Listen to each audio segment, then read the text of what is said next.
What's a business you'll never support again? Story 1. LA Fitness. Their cancellation policy made me so mad.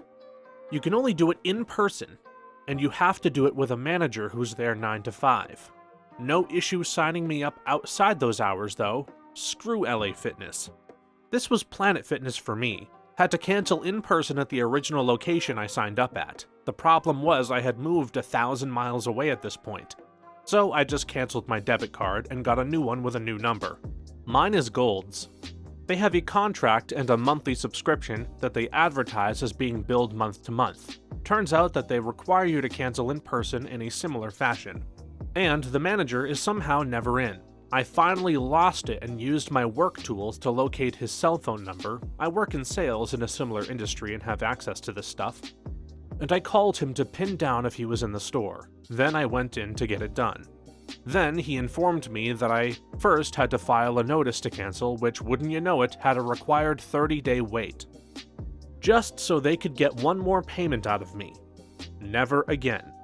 When I was 16, being young and naive, I was persuaded into signing a personal training contract at LA Fitness. I explained to the guy that I was only working a few hours a week and didn't have a lot of money, and he reassured me I could cancel anytime I wanted. And I could only do one session if I chose to. They ended up charging me $45 every week for sessions I never signed up for or attended. When I tried to explain and cancel, the manager was basically like, "You signed a contract, you can buy your way out of it," not giving a crap that I was straight up lied to and getting scammed every week. I was young, vulnerable, and anxious. I didn't know how to properly defend myself back then. I definitely would not have let them get away with that crap if it happened to me now. My gym wanted to charge me for an extra month because their policy is that you need to give 2 weeks notice on a monthly charge. I argued a bit, but pretty quickly just got onto my bank's online chat and told them to block any further charges from that company, then told the gym that I had sorted it with my bank and I wouldn't be paying. They kept arguing and sent me a few failed payment notices, but I kept telling them I had canceled and eventually threatened to complain to the relevant authorities, and they relented as a goodwill gesture. It was a pretty nice place, I just didn't really have time anymore, but it's definitely put me off any other gyms ever. Story 2. In 2000, I was in college and had a part-time job as a substitute after-school caretaker for the YMCA. My checks were small and I didn't have much money. The YMCA had Bank of America and I banked at SunTrust, but I figured that I could cash my paycheck at a nearby Bank of America and just have cash. It was pretty standard practice at the time to be able to go to a bank that a check was issued from and get cash for that check. Except that wasn't the case at Bank of America.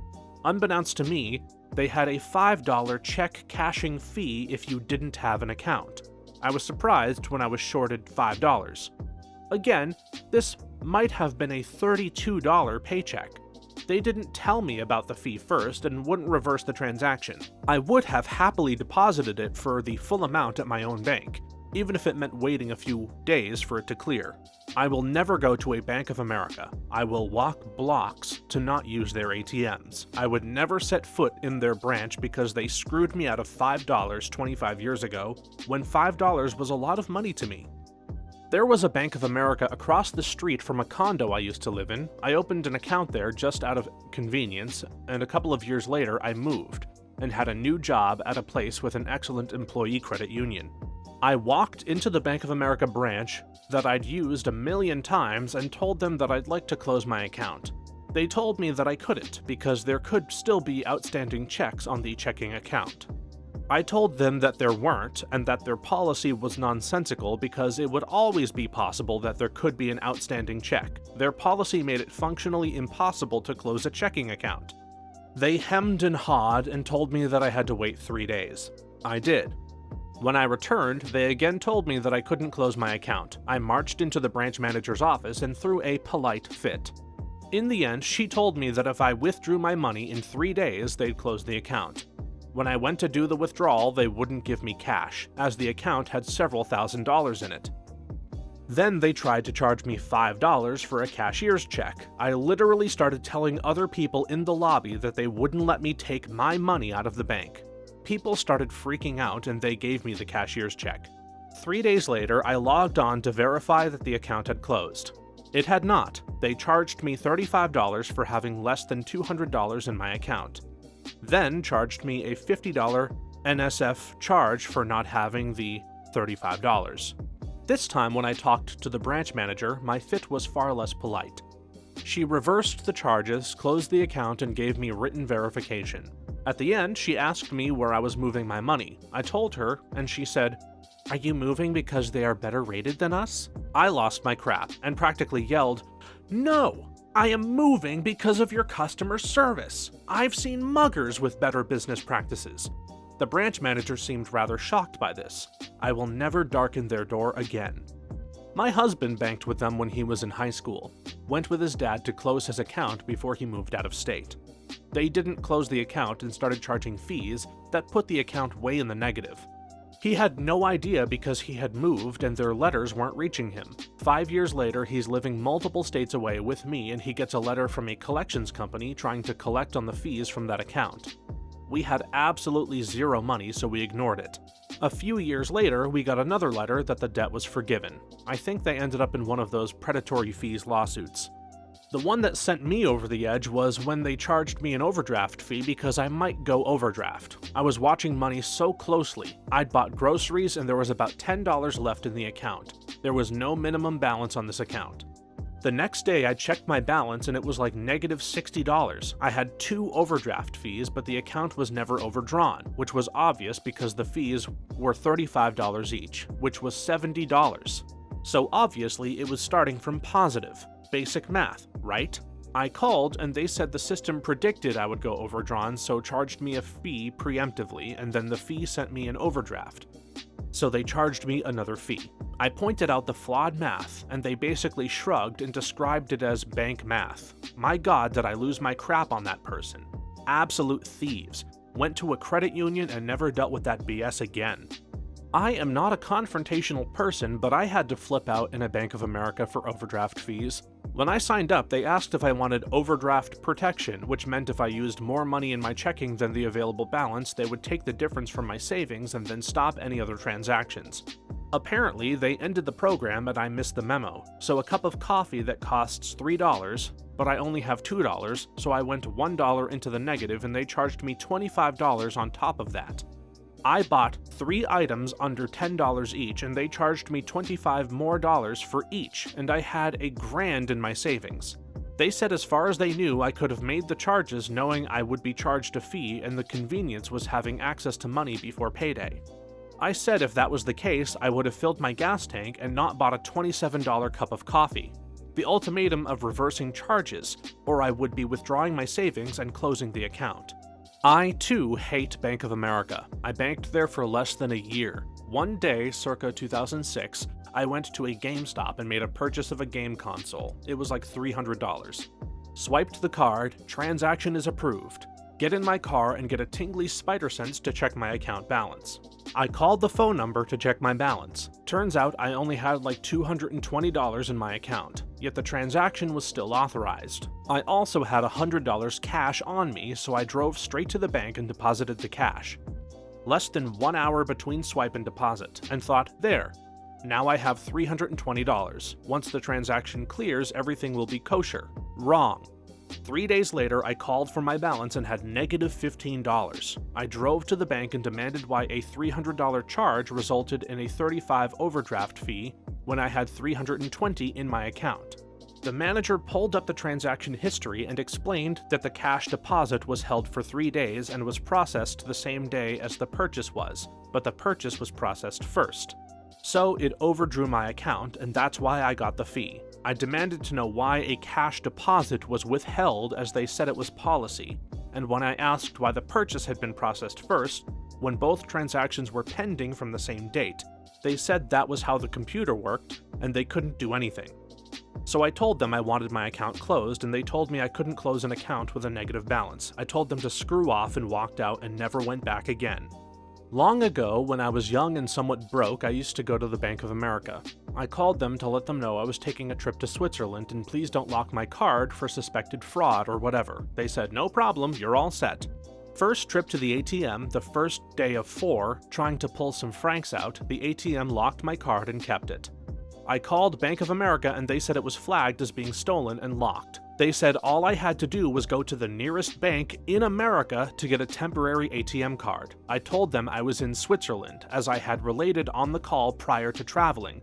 They said there was nothing they could do. I ended up having to borrow money from a work associate for the entire trip, which was awkward as hell. I canceled my account immediately upon returning to the States and swore to never work with them again.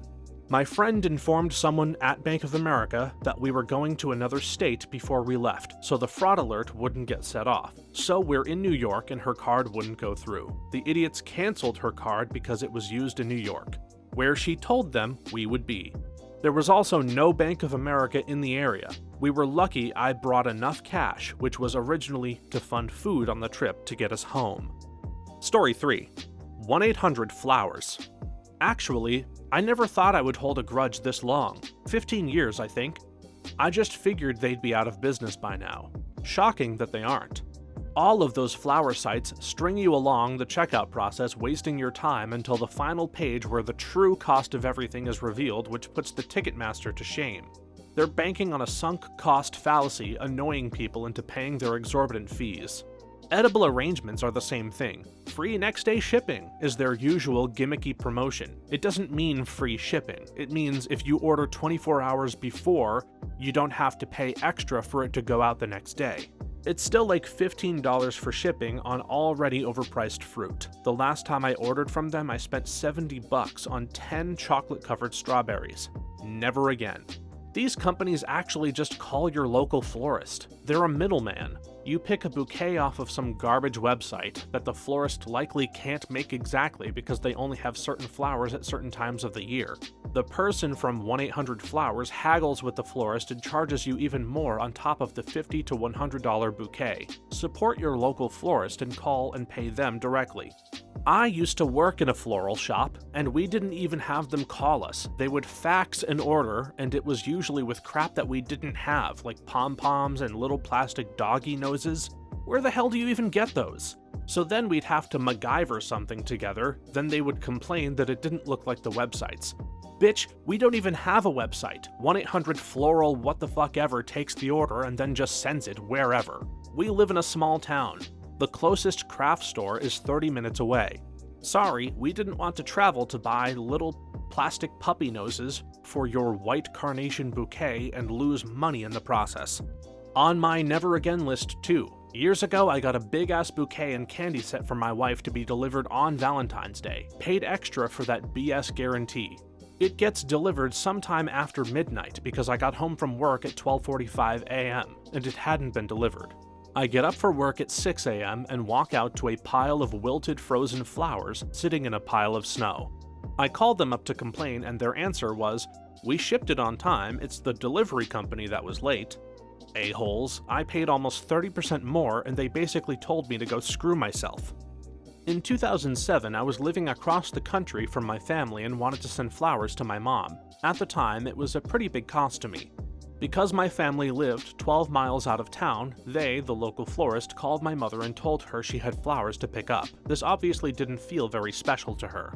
I called 1-800-Flowers and they refused to refund me any money and were pretty condescending about all of it. They said, "She got the flowers, didn't she?" I told them I could have done what you did. I could have called the florist and then called my mother to tell her to pick them up and saved a lot of money. You did not provide me with any service. I bought a Groupon that was like, pay $15 for a $30 1-800-Flowers credit. I ordered my grandma a bouquet and put it in the info for the Groupon.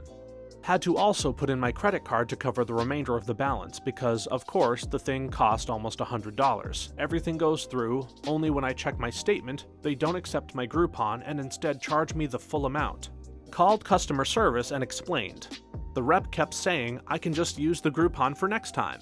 I was like, there won't be a next time. Please refund me $30. He refused.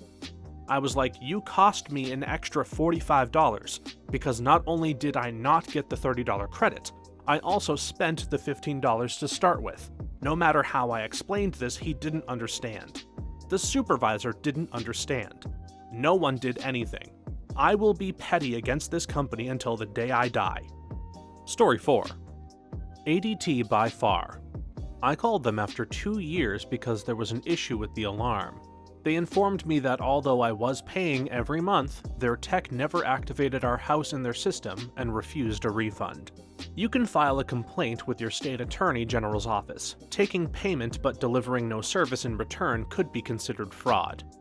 Random safety tip: toss an old comforter or blanket in your trunk during cold winter months. You may get stuck in snowy weather. Oh, this brought back an unpleasant memory. ADT was installed in the house I bought. I never activated it and thought nothing about it, until one Sunday when the power supposedly was draining down in the ADT battery, causing the alarm to go off at full volume. I finally got a representative on the phone who said they couldn't do anything about it. She suggested flipping the breaker, which didn't work, disconnecting something, which didn't work, and several other things that didn't work. I finally asked if I agreed to subscribe to ADT right then and there, would they send someone out to replace whatever was going dead so that it would turn off? Sorry, no, they wouldn't be available until Monday. I asked what she suggested we do in the meantime, and she said that the battery should be completely dead in 8 hours. Maybe just leave or wait it out? 8 hours of that alarm going off with people and pets in the house? I told her I would never, ever use ADT or recommend them. And then I got the hedge clippers, flipped the breaker, and cut all the wires I could find. Felt proud of myself for doing it too. Our new build home came with ADT equipment, but not the service. The salesman came by to talk about activating it. It was like $45 a month, with one camera. Each additional one drives up the monthly cost.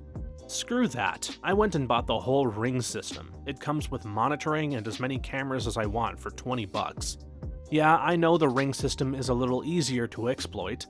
That's what my .45 pistol is for, in case someone gets past it, but everything short of an electric razor wire fence, a moat full of gators and armed guards, will have some kind of weakness to exploit. I'm not storing the nation's gold supply in my closet, so it's fine. I had Vivint years back. It was cool, as my son was young and we liked hearing the helpful door open location spoken through the alarm was nice. Had the Cell app. Imagine my surprise when we were selling my house. We had new carpets installed. Seems the Vivint guy ran the power wire behind the wall down to the baseboard, and then along the baseboard, then up under the wall to the power plug. It was clean, but the carpet installers cut the wire. They cut it a lot, so the box had a battery. It probably lasted a bit. I come by the house to check on it, and when I go in the front door, silence. I didn't notice it at first, but when I went out the side door, there was nothing. I went over to the box and it was out. This was at least 2 months since the carpet was installed. Vivint said nothing. I thought the alarm was working. It was not. It was supposed to be monitoring for fire/temp and intrusions. The unit was cellular, not one email or notification. I don't even need to go into them at my mother's house calling me that it was on freaking fire. The battery in the smoke detector failed. While it was great that the house didn't burn down, why the hell would you call more than once that it was on fire? I have no idea what that was about, but we turned that system off after enough false calls. Story 5. Sony. I promised the reps I talked to through my issue with them that I would share this engagement every chance I got. So here it goes. Sorry for the long post. I owned one of the early 55-inch LCD projection flat-screen TVs from Sony. I had it for 13 months and it worked perfectly, but in that 13th month, 1 month after the warranty expired, a yellow grid pattern appeared on the screen. I called Sony support about the issue and told them I knew it was out of warranty, but asked what I might be able to do to get it fixed. The very helpful rep went to bat for me and came back with good news. Apparently, this was a known issue for which a recall has been issued, and even though my unit wasn't under warranty, they would cover it because of the recall. They told me who to call, a fairly local authorized repair shop, and that I would need to pay for the repair, send them the invoice from this shop, and they would reimburse me. The technician came and replaced a part. Can't remember the part, but that doesn't really matter. The total bill came to nearly $1,500, which I paid and sent to the address their rep shared with me in order to get it reimbursed. About a month later, I received a letter from Sony declining to pay for the repair due to the fact that my unit was out of warranty. Not concerned, I called support once again and shared with them the conversation I had with their rep, and that if I had to pay for the repair, I simply would have gotten a new TV for $1,500, rather than repairing it. But I took this action solely based on the direction of the Sony rep. This new rep indicated that the rep I had spoken to originally would never have said that to me. When I challenged him and insisted it was true, he volunteered to listen to the recording with me, which of course, I welcomed gladly. After hearing what I said was absolutely true, he still refused to honor the reimbursement promised because the rep was wrong to offer it to me. I appealed to an arbitration board, who offered me half of the repair. I accepted, but told them I'd share this with everyone I ever had the chance to share it with and would never purchase another Sony product in my life. And 25 years later, I still haven't caved in and bought Sony. I invite you to do the same. You're not missing much. Every single Sony product I've ever owned has been mid-tier at best and inevitably uses some sort of proprietary garbage format or whiz-bang BS that they use once and never support again. Or that no other manufacturer uses. Seriously, everybody else was using SD cards back when digital cameras were normal for families to own as a standalone electronic device. And of course my dad bought a Cybershot, and you know what the freaking thing took? Memory Stick Pro Duo cards, which is just a stupid SD card with a proprietary controller and shape, not the SD cards everybody else used. Also, does anybody remember when they put a rootkit in audio CDs so that when you put them into a computer it infected it? The same BS happened to me with Delta. I was on a flight that got rerouted to an airport that was about an hour's drive from my destination. So rather than wait and find out whether we'd eventually make it to the original destination airport, I figured it would be safer to just get off and call a cab from where we were. I asked the flight attendants on board whether I'd be able to do that, and they had no information and told me to use the customer service chat on the Delta app, so I did. Through the app, I confirmed that I'd be able to deplane and that Delta would reimburse me for ground transportation. I submitted the receipt for my cab the next day. Delta responded that they would not cover the cost of the cab. I sent screenshots of their representative telling me in writing that I would be reimbursed. They simply said the rep was incorrect. I talked them up to a travel credit that covered some but not all of the costs I incurred. But I have to use it on a Delta flight within a year or else it expires. I don't travel a ton, so I'm still not sure how or if I'll be able to use it. I really wanted to take the complaint further, but I got super busy with life and didn't have time to devote to it. Story 6. Airbnb. Have been stung too many times. Some places are good, but when they're terrible, there is no recourse. Airbnb, when it was a way for people to rent out their spare bedroom, was awesome. I used it traveling in Europe, and all my hosts were excellent and gave me great recommendations on local things to do. I'd never stay in one now. Too many stories of misleading listings, cameras, and fees. They aren't cheaper than hotels, and hotel staff actually give a damn about customer service. Airbnb needs to burn to the ground with its owners strung up by their fingernails. I was a loyal customer until one absolutely awful stay. They told me there was an Airbnb quality guarantee and I could rebook another place at no charge. I did it, but then could never get a hold of a customer service rep again. I was out $5,000 for the extra house rental. I have filed every complaint that I can. Airbnb doesn't care. I wish them the worst. Do people really have that many issues? Just reserve homes that have lots of reviews so that you know what you're getting. I stayed at one in Florida with tons of good reviews. The place was literally falling apart, with stains on carpets, trash in the yard, and dingy, and none of the pictures matched. We complained that Airbnb offered to find us a new place but refused to refund the first night, even though we started the process as soon as we arrived, and even though they promised they would. I still follow the host, who I'm almost certain isn't real, and the reviews. One of every 20 of which is bad, and the rest I'm almost certain are fake. She's a super host with other properties and similar tells, that now I'm better at picking up on. Story 7. HP. They made the compact laptop I bought in college for nearly $1,000. That thing crapped the bed almost immediately. I sent it off to be repaired multiple times but eventually demanded a refund because it was a lemon. Their customer service was non-existent and the service manager was a prick. He laughed when I told him that I'd never buy another HP product again. It's been 20 years, but I kept my word. Screw HP. Never again. Through a convoluted series of events, I ended up the solo outsider of an HP team building whitewater rafting trip in Costa Rica.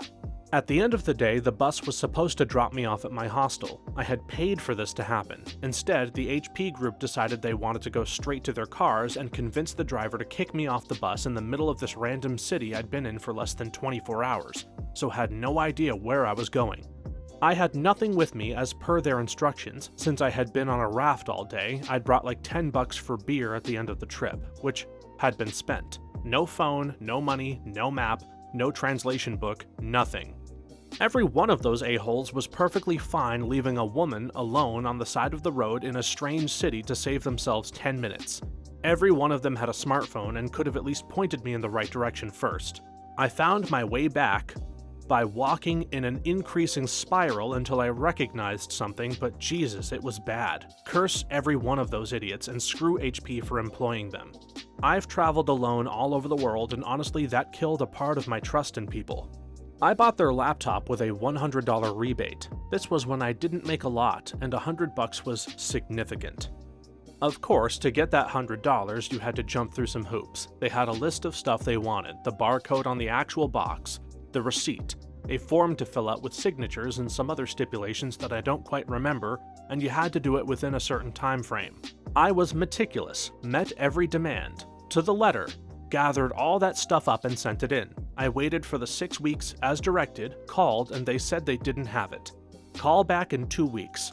Call back in 2 weeks, they didn't have it. Call back in a week. Call back in a week, they didn't have it. So they called back in another week. Called back in another week, they didn't have it. Alright, let me speak to a manager. Manager gets on the phone and says, well, we don't have it. Send it all in again. Okay. I was exasperated at this point, however I really needed those 100 bones. Of course, I had to go down to the store to get a copy of the actual receipt because I foolishly sent the original.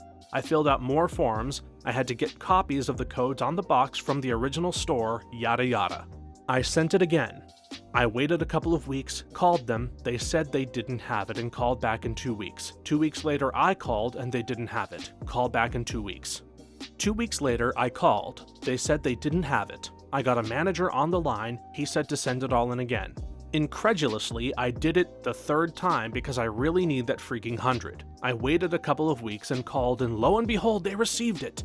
However, my claim was denied because it was out of the time frame for the rebate. I lost it. You might as well have been caught freaking my mom with no condom and a drippy HIV-encrusted cock. I vowed then, fine. You win this one, but I will slander you for the rest of my days, and that's what I did. I told everybody.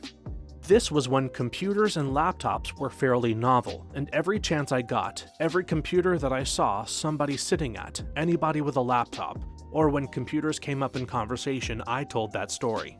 I told that story to my friends, to my family, to strangers. I posted it on the internet. I was one freaking pissed off hombre for at least a year. I told that story. That was in Portland, Oregon. I moved to the Bay Area / Silicon Valley and started working in the emergency room at an upscale hospital, and I continued to tell that story. I told it to the physicians, the mid-levels, the nurses, the patients, screw HP and screw Compaq.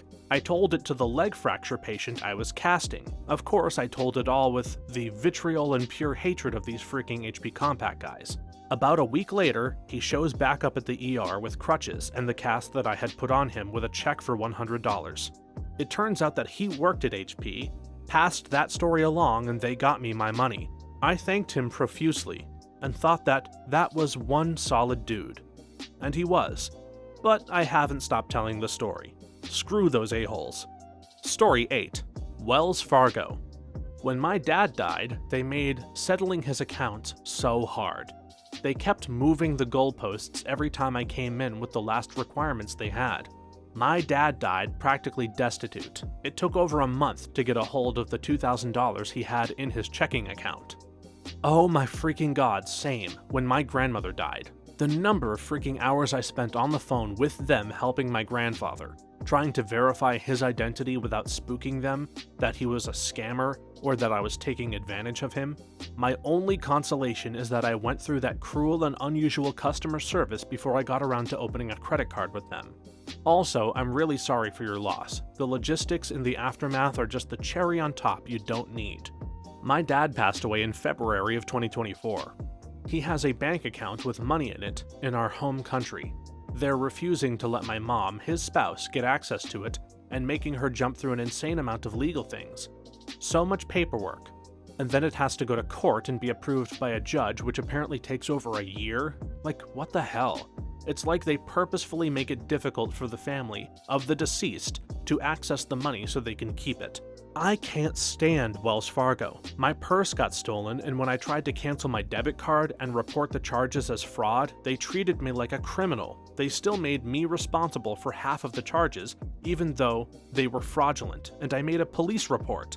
They capped my daily limit at $200, and anytime I spent more than $50, they sent me a text that I had to approve or my card got locked down. I forgot my phone at home one day and went grocery shopping, and it obviously came to more than $50. My card declined, and I was so embarrassed. I stopped being a Wells Fargo customer that day. They talked me into opening a separate account that was only for online purchases. The idea was that it would always have $0 in it, but whenever I made a purchase online, I'd transfer the exact amount to this account. The benefit was that if my card number was stolen online, they couldn't clear out my main checking. They neglected to tell me that they charged a monthly maintenance fee, and that fee overdrafted the account, and I owed an extra $30. It was a headache to get my money back. What can a person learn or know right now in 10 minutes that will be useful for the rest of their life? Here's the real answer to the OP. How to unclog a toilet using an expedient bucket flush. Situation: you have just taken a dump at someone else's place, and due to either the sheer volume of the crap or using too much TP, you've clogged the toilet when attempting to flush. There is no plunger in sight. You don't want to risk a second flush overflow and make a bad situation worse. Mission: unclog the toilet and leave the bathroom with honor. Execution: look around for the small trash can and take out the garbage liner if present. If not already on, turn on the exhaust fan, fill the can with water from the bathtub faucet. Open the faucet discreetly to minimize noise. In one continuous and smooth pour, direct the water toward the hole of the toilet. The steady downpour will break up and push the clog and begin the siphoning effect. The toilet will flush, but will leave a measly quantity of water. Flush the toilet to get rid of any stragglers. Replace the can liner in the can. Ensure the shower curtain goes back to its original position. Wash hands, turn off the exhaust fan, and walk out with confidence. Administration and logistics. The small garbage can is the most obvious choice, but may not be available. Be resourceful and look for any containers of opportunity. Females tend to keep containers under the vanity. Command and signal. After proper execution, ensure no trace of the technique is present. This means no drips of water, displaced containers, or disturbed surroundings. A professional leaves no traces. Obfuscate questions about the running tub, and if challenged, ask the inquisitor if he or she was listening to you take a dump. That will end the conversation. Go ahead and try it. You're welcome. How to recognize a stroke. It could save a life one day. Just remember FAST, or F-A-S-T, face. Ask them to smile. Is one side of their face drooping? Arms. Ask them to lift both arms. Is one arm drifting downwards? Speech. Ask them to repeat a simple phrase. Is their speech slurred? Time. If you see any of these signs, then get help immediately. A stroke happens when blood is cut off from part of the brain, and symptoms can appear even 24 hours in advance. It is fatal if unattended, so be aware. X% of Y equals Y% of X. If you need to find 3% of 50, you can instead find 50% of 3, which is 1.5. Survivorship bias. The key example is every time you hear about Bill Gates and Mark Zuckerberg dropping out of college and becoming billionaires, so it should make sense for people to drop out of college and find their tech startup. That's a horrible idea. To understand, back in World War II, they were trying to figure out where planes should be reinforced, so they marked on a diagram where all the bullet holes were on the planes that returned safely from missions. The initial thought was to reinforce the places where the holes were until somebody pointed out that those holes were in planes that made it back safely. Planes with holes in the other areas that were not marked on the diagram did not return safely, so they should reinforce those areas instead. This applies to music too. When people watch Guardians of the Galaxy and moan about how the 70s had much better music, they don't realize that only the good stuff has survived until now. The crappy repetitive tunes have been forgotten and filtered out through time. How to correctly stab someone with an EpiPen. My girlfriend has a peanut allergy, and I really would love to live in a world where more people know the correct way to use that instrument. Step 1. Take off the cap. It's blue. This is the side that points away from their body. Step 1.5. Make sure that you won't hit their phone. Step 2. Stab that into their leg, upper outer thigh. Through any non-super thick pants is fine. Jeans are fine. Thumb holding the sides, you stab them with the orange side. Step 3. Hold it there for 3 seconds. It used to say 10 seconds. EMT guy in the comments says FDA recently changed this to 3 seconds. Step 4. Call 911. EpiPens buy time, not fix the problem entirely. Do not be gentle. Bruises heal. Being gentle often causes a muscle twitch. Their reflex will be to jerk away, and if the needle comes out without giving them the dose, you can't just re-stab them. Hold their leg from the inside, otherwise it could cause a large cut that almost always results in a scar associated with unpleasant memories. Also, rub the injection site for a few seconds after you remove it from their skin. It will help get into their bloodstream faster. Also, do not hold it with your thumb over the end, as some EpiPens are double-ended. Grab it full fist with all your fingers curled around the midsection. You do not want an injection directly into a small appendage like your thumb. Seems like a dumb thing to have to explain, but people do weird stuff under stress. To give some further detail, epinephrine causes blood vessels to constrict. When it's injected somewhere like a thumb, the already small vessels there will constrict to the point where the thumb might die, caused by low blood flow. In Excel, select All by using Ctrl+A. I'm sure you all knew, but then when you press the following separately after, Alt+H+O+I, voila! All your columns' widths are now auto-fitted. Change the I to A for height.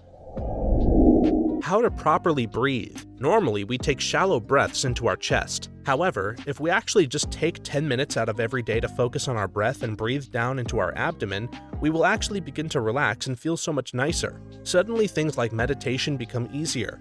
You become more aware of here and now, and emotions are much more available to deal with and process, among many physical benefits.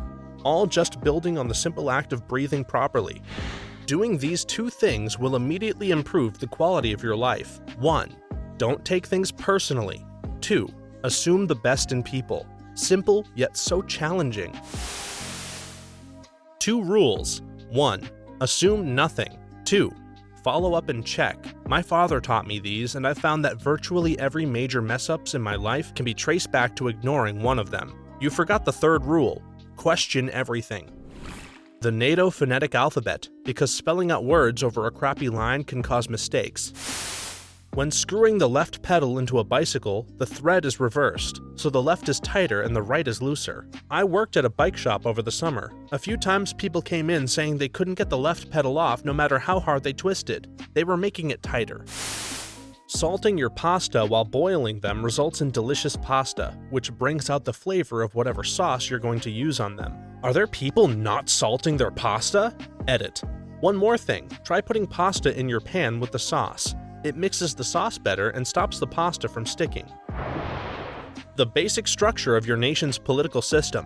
It is amazing how few people can give even an explain like I am 5 version of how ideas become laws, or who the top boss of their policeman is, or what are all the decisions they as a voter actually get to vote on. Wikipedia, politics of country, off you trot. It'll be a little dry, but you are now an adult. This stuff matters. Put yourself last in a sentence and take your friends' names out. If the sentence still makes sense, you formatted it correctly. Example, would you like to go with Joe and I? Take away Joe and the sentence becomes, would you like to go with I? This sounds stupid, so it should read, would you like to go with Joe and me? Because after taking away Joe, again it reads, would you like to go with me? Which is a proper sentence. Too many people think that you just replace me with I and call it a day, but it doesn't always work. Conversely, Joe and me went to the store.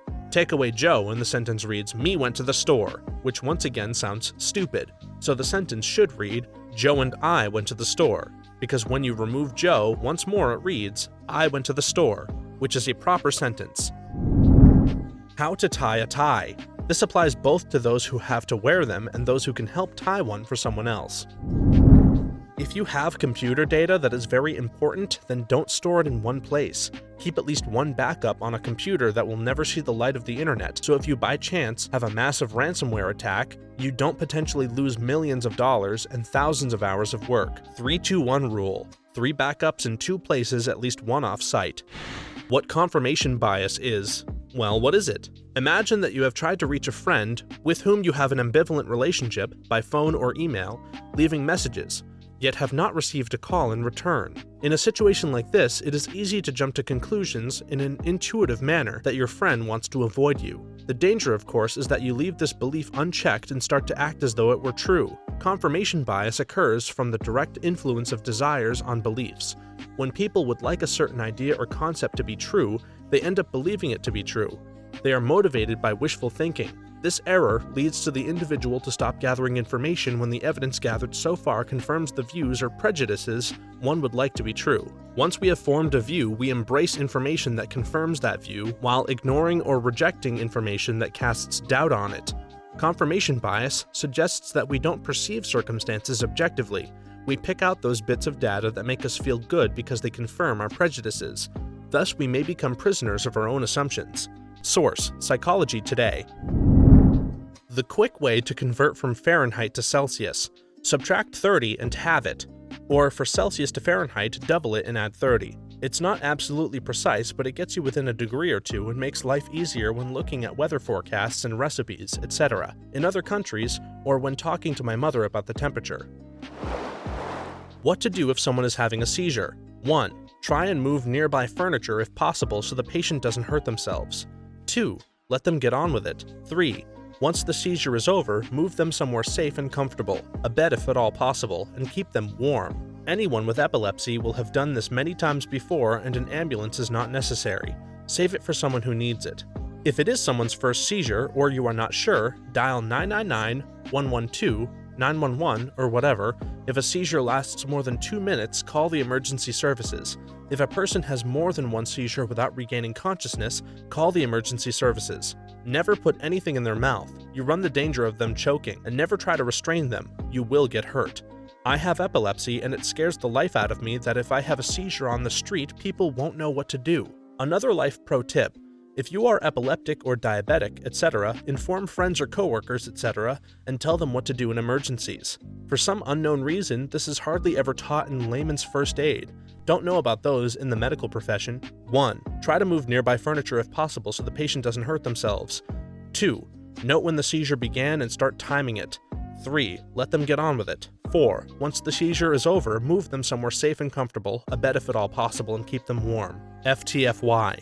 Grab something soft and put it under their head. Shirt, towel, blanket, hell, even a wallet or soft purse will do. People having seizures can slam their head into the floor with enough force to crack their own skull. Just don't use your hands or any body part. The force could easily shatter the bones in your hand or fingers. Take 10 minutes and make a recipe list with corresponding groceries. You will save a ton of money on food this week and actually like the things you're eating. Eventually, it'll become a habit and you'll thank yourself when you're eating food you actually like and want to eat every day at work, and saved a ton of money. The Heimlich maneuver. That you should take all of your antibiotics and not skip them because you don't feel like it. This really messes up with antibiotic resistance, yet continuously goes unheeded because a large portion of people feel it's okay to do so. Basic rules of logic or logical fallacies. The biggest one I can think of off the top of my head is if you don't know X means Y, you cannot conclude that not X means not Y. You can, however, conclude not Y means not X. Example from my symbolic logic class. If I showered before class X, that means my hair is wet, Y. That means every time I shower before class, my hair will be wet. If you know I showered, you know my hair will be wet. And if my hair is not wet, you know I didn't shower. Not Y means not X. However, you can't conclude that just because my hair is wet, that means that I showered. Maybe it was raining on the way to class. You do not know that Y means X. Righty-tighty, lefty-loosey. Everyone has a reason for something. Figure out their angle. Lies, truths, excuses, actions. Always keep looking for the reasons, and then you will learn to judge people better. There. Loose and lose. How people mess these two up, well, I have no clue.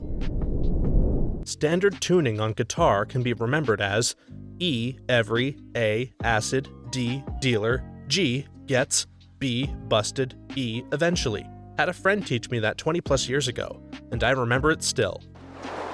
Metacognition, or the awareness and understanding of one's thought process. In other words, you know when you don't know something, and as a result, you put forth effort to learn it. How to change a tire. How to recognize pseudoscience at a basic level. Basically anything that ignores data not supporting the hypothesis, only works with low response rates, draws false equivalencies, or is not generalized to anything or anyone. Also, if it claims to cure everything, it even helps with cancer and rheumatoid arthritis and aids weight loss. If it appeals to a lost art or ancient methods, if it acts like it's a secret even though it's clearly an advertisement, doctors don't want you to know. My favorite is when the big secret is so simple that if it had any validity, we would have already been doing it. Does copper heal us? Why haven't we been taping pennies to our arms for decades? This will get buried, but my dad taught me 2 career-related life rules that are in my head every day. Every job and workplace will have bullcrap and workplace politics.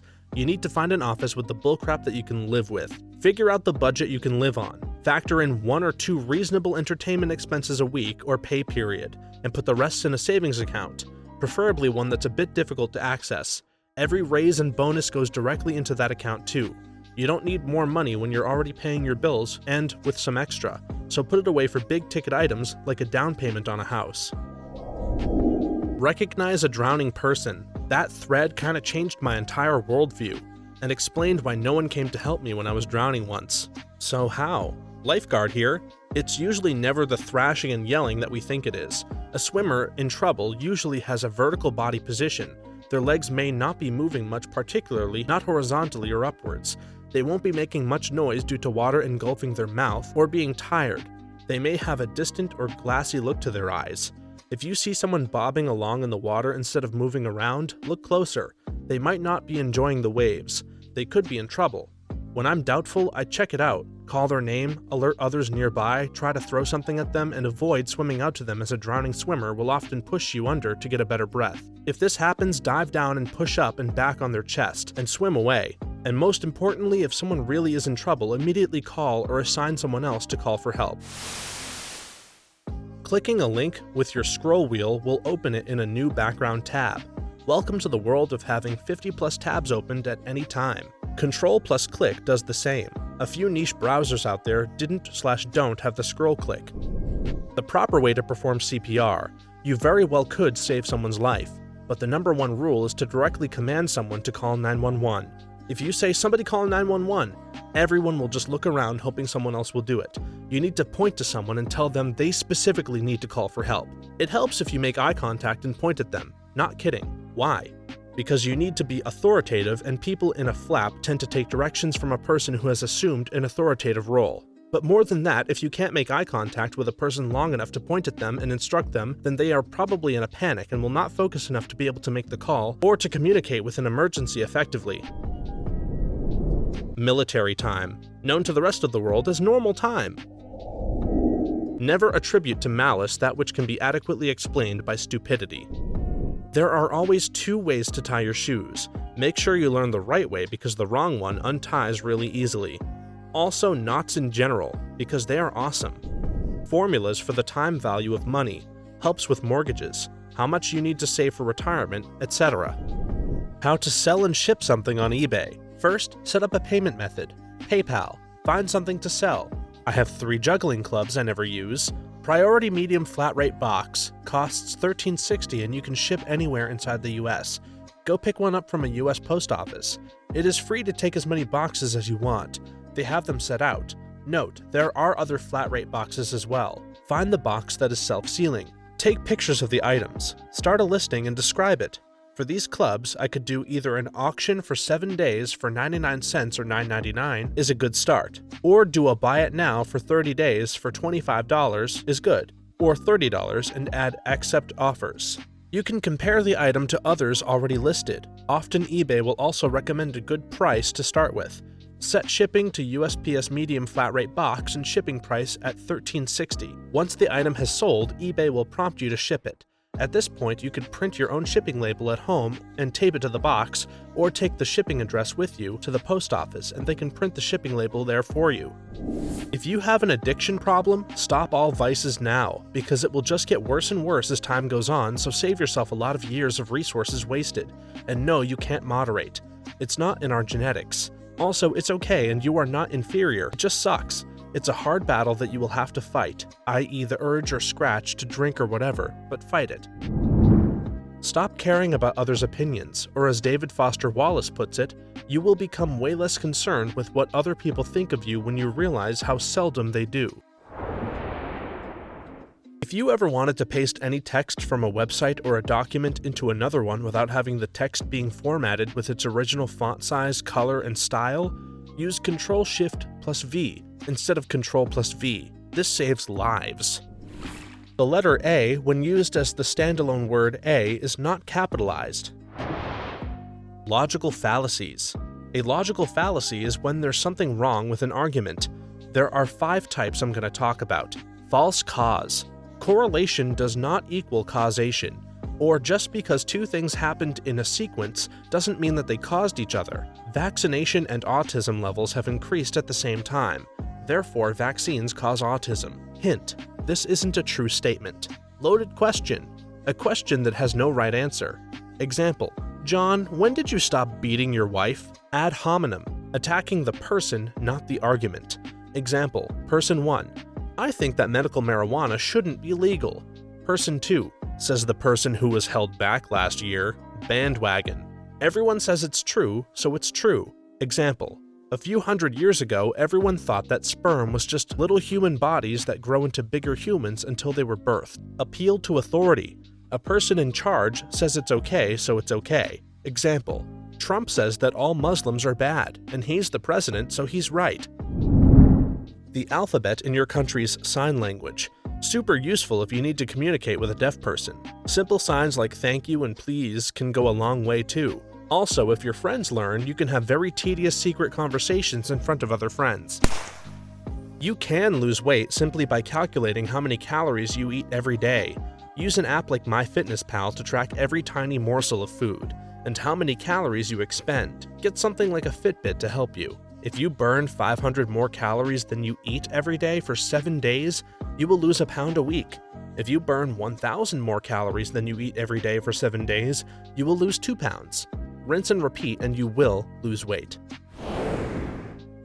How to brush your teeth properly. Look up the base technique, 45-degree angle pointed at the sulcus, space between gums and teeth, where lots of plaque builds up. Also how to floss properly. You're not sawing the floss. You're gently rubbing it against the side of your tooth up and down. If you work in a bar or in customer service of any kind, put a mirror behind you at the counter. This way, angry customers who approach you will have to see themselves in the mirror behind you, and the chances of them behaving irrationally lower significantly. How to tie various knots really comes in handy if you ever want to go camping. Secure a big truckload of stuff, make a bracelet, or do any number of other things. If you have a flat, break torque on the lug nuts by pushing the tire iron with your foot prior to jacking the car. When you jack the car, the lug nuts should come off by hand. The last lug nut will be hard because the wheel is slanting into it. Put your knee against the tire to hold it back and release the tension on the lug nut. When you put the tire back on, sit cross-legged in front of the car and put the tire on. You can also brace it with your foot this way when putting the lug nuts back on. Don't talk to the police without an attorney. If a random detective rings you up and just wants you to come in so that they can clear some things up, boy, you best lawyer up. When at a shop, putting back the item you found in its original place may just make someone's day instead of pissing them off. Shift plus Tab does the opposite of just Tab on your keyboard. The best way to learn something new is to try to explain it to someone else. How to wire basic circuits. It's literally one of the easiest things you can learn and can save you hundreds of dollars. Did the lamp break? Rewire it. Did the flashlight break? Rewire it. Need a light box? Simple circuit, a battery, and some LEDs. How to not believe your own thoughts, especially your thoughts about yourself. Be careful of your words around others. Be careful of your thoughts when alone. pass when using a fire extinguisher. Pull the pin, aim, squeeze the lever, sweep at the base of the fire. How to keep your mouth shut.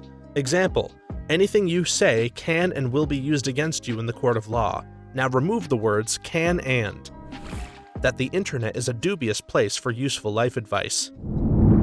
What a mutual fund actually is and why they should invest in an index fund because of the higher average long-term yields and the benefits of low management costs. Basically how compound interest works.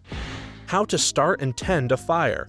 May not be useful in terms of survival now, but if you're at a bonfire where no one knows exactly how to start a fire, gather your wood to burn and separate it by thickness. Make sure it's all dry.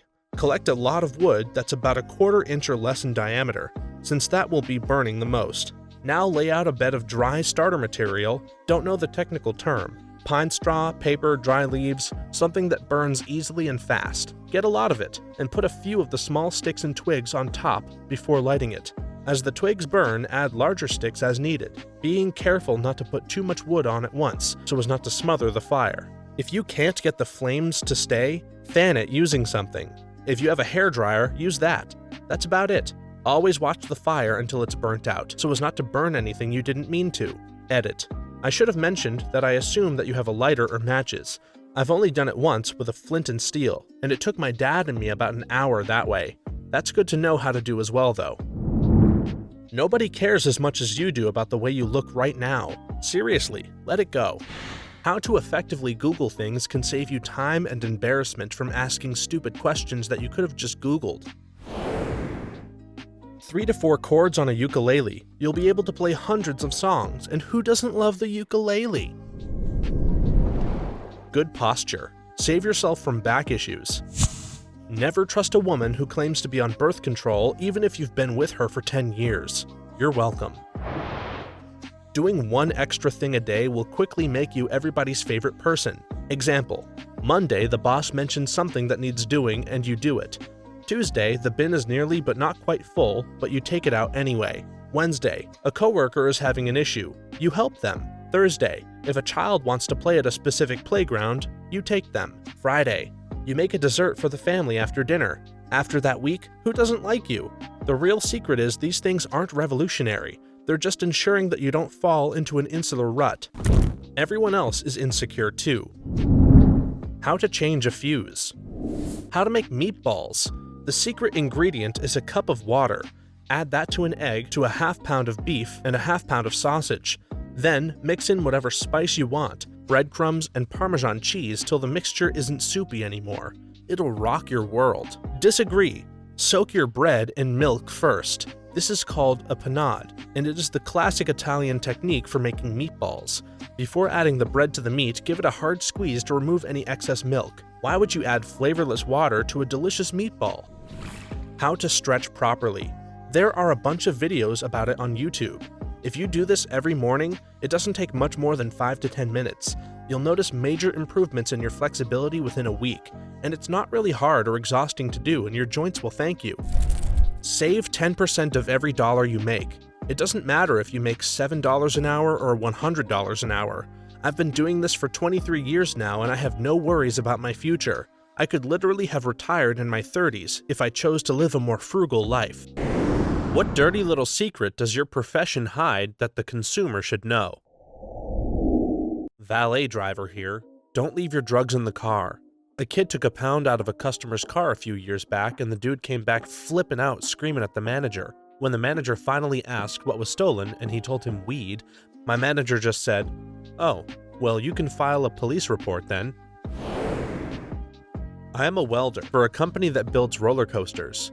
Every single weld is inspected and x-rayed for any defect, so I guess this doesn't apply, but just so everyone can feel a little bit safer, I figured I'd let you internet people know. Every driver of a truck has nodded off at one time or another, making them an 80,000-pound death missile. Plumber. I make over half my money using one tool that costs $50, and a skill that can be learned in 20 minutes. The tool is a shifter, and the skill is knowing how to pull apart and install taps. Drain snakes and plungers are how I make almost all the rest. That almost is the reason I need all of my other tools. I get paid to tell you what your employees have been telling you. GM of a rental car company here. Do not under any circumstances buy additional roadside assistance or premium roadside assistance. Essentially, every new car comes with 5 years of free roadside assistance from the manufacturer. As long as you weren't off-roading, just give the manufacturer's RSA hotline the VIN and mileage, and you are good to go. If I start CPR on you, you have about a 5% chance to survive. I still try my hardest. It's not uncommon for assistants and apprentices to make the art of really famous, well-known, expensive artists. The artist might be very involved in the process or barely involved. They can have studios with dozens of assistants churning out all of their work, and then just sign their name to it. And I'm not just talking about sculptures or art installations where assistants might be doing the grunt work. Even paintings could be barely touched by the actual artist.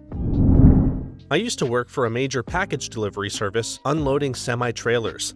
The flat-screen TV you ordered for Christmas was under a gun safe and a lift kit for a truck. Same past job. If your box looks a little bit crushed, it was probably one of the 20 that were wedged together in a chute somewhere along the belt line that took all of the strength someone could to unwedge. If you're going to ship something, make sure it can survive a fall from chest height. FedEx office doesn't recycle. I've personally killed probably close to an acre of forest. Waited for a long time to post this so it'd get buried. Doctor here. I'll see a patient Monday morning in the hospital, work all night, and then Tuesday morning in the hospital, and I won't have slept in the 24 hours in between. And this is totally normal and accepted practice in medicine. When I was in college, I asked my primary care physician if he thought I should become a doctor. He told me, if you want to work like a gentleman, become a lawyer. Doctors work like animals for many years. I'm now a lawyer and have zero regrets. I have no idea how you guys do it. Engineering is nowhere close to being as accurate or precise as people think. In the legal profession, the most difficult asshole in the entire case is often your own client. Legacy programmer here.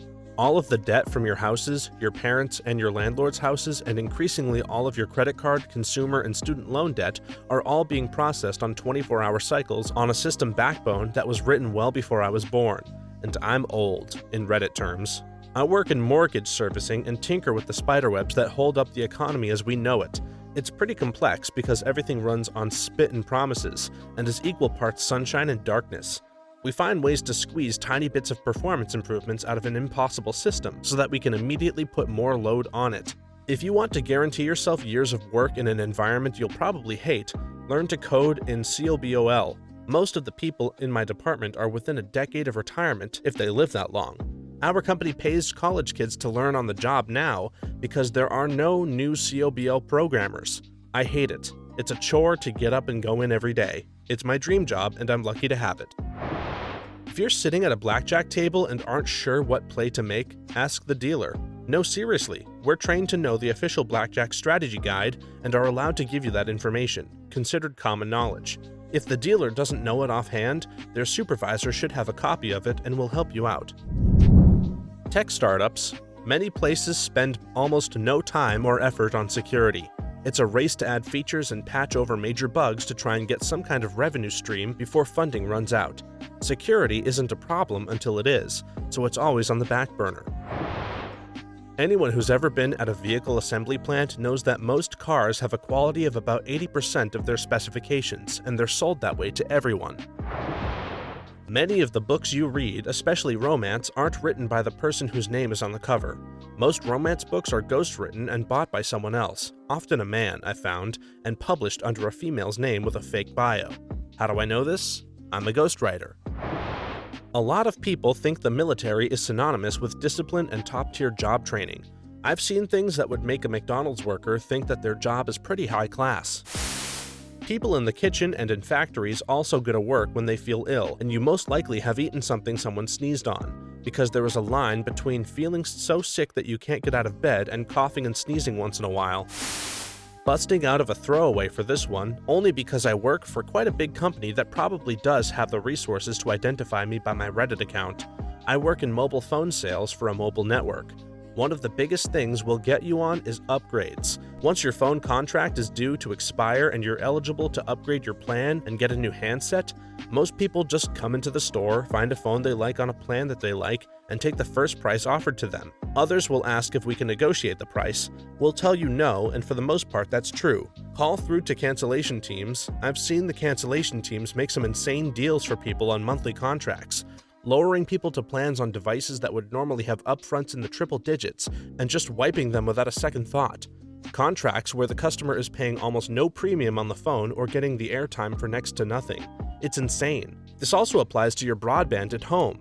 Once your introductory offer is gone, most of the time you can call up and have it regraded back to the introductory offer or the new offer if there's a better one. Never leave your broadband rolling for longer than the minimum contract term, because I guarantee you'll almost always be able to get a better deal from the same company.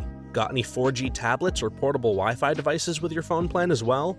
Well, first of all, let me thank you for helping me survive. The cross-sell is basically what we live for in those jobs. New connections are what the guys up top hound us for. I bet you don't know the mobile numbers attached to those devices, do you? Who would?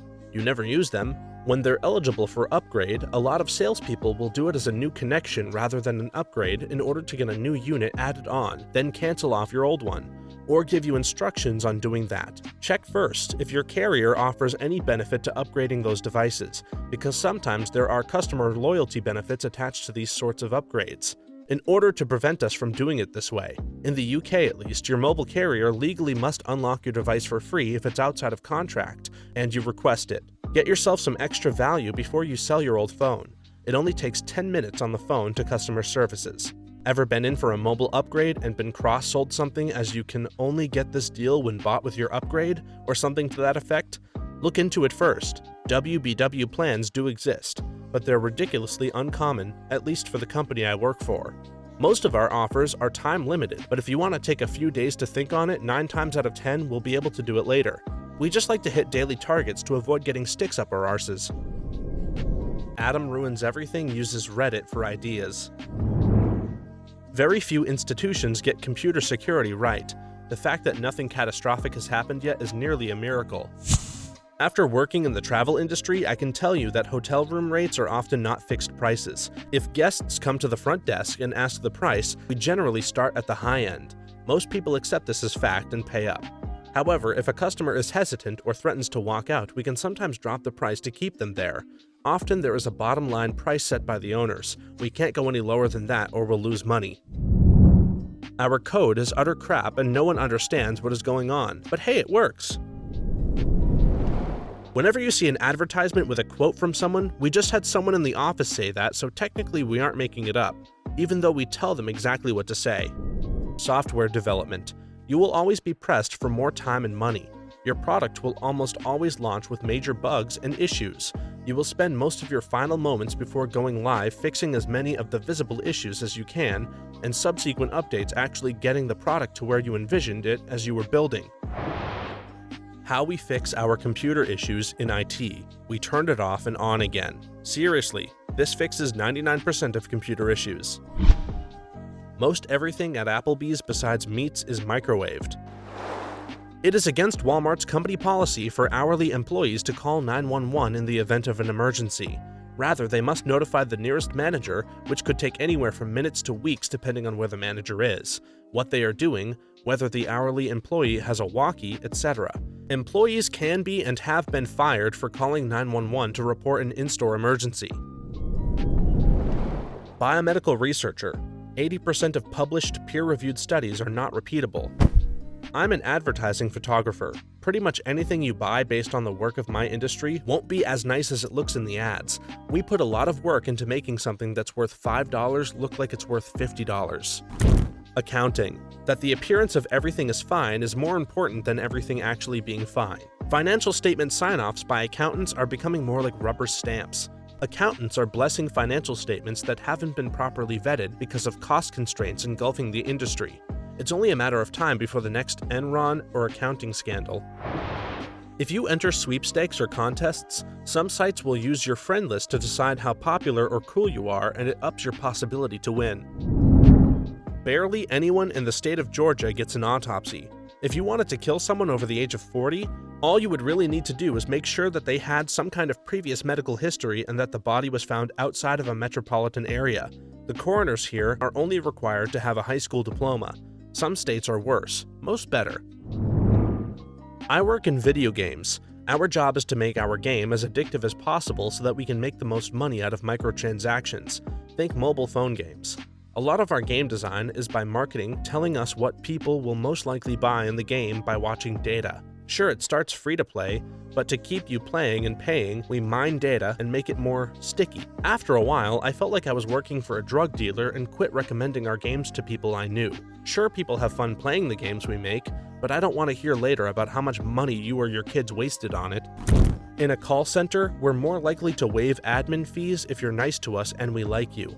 Also, we're more likely to charge you more if you're rude or patronizing. At my hotel, the front desk person has complete control of the price you pay if you don't book online, and will often try to bump up the price of the room by $5 or $10, anticipating you asking for a discount of some sort. In mascara ads, the models are wearing lash extensions. No mascara is going to make your lashes that long. Sorry. Don't have grown-up conversations in front of your children. They come to school and tell us everything. Everything. I know more about the parents of my kids than I do my own friends. Most places never clean their soda fountain ice machines. After opening a few and finding them full of mold and growth, I stopped putting ice on my fountain drinks. So much pre-recorded music and lip-syncing. Live music isn't what it used to be. I suppose the work I do doesn't necessarily have a direct consumer, but it's still worth mentioning. I have done various forms of biomedical research for the past 4 years or so. My current gig is in a cancer research facility at a university, and I have met a host of interesting characters. I work with medical doctors, PhDs, scientists with a master's degree, etc. Research in academic institutions is extremely cutthroat. There is less and less grant money available. If you don't get your grant, you can't fund your research and people lose their jobs. The thing that baffles me is that many PhDs and MDs who are in charge of these projects care less about the research and more about getting their names on a paper. For some, it's all about image. People will screw each other over to ensure they get the grant first and publish their data first. It is very political. On the upside, I work with many people who are genuinely passionate about the work that they do. Jeweler here, we use spit to set diamonds. Not as an actual adhesive, but to pick up and move the diamond into the setting. It sounds gross, but trying to move a small diamond with a pair of tweezers often results in the diamond flying across the room and into the bottomless pit that is a jewelry shop floor. So yeah, we lick and stick. Don't worry, there's a vigorous cleaning process at the end. Tech support. I Google most of your problems. Good tech support is very well-worded Google searches.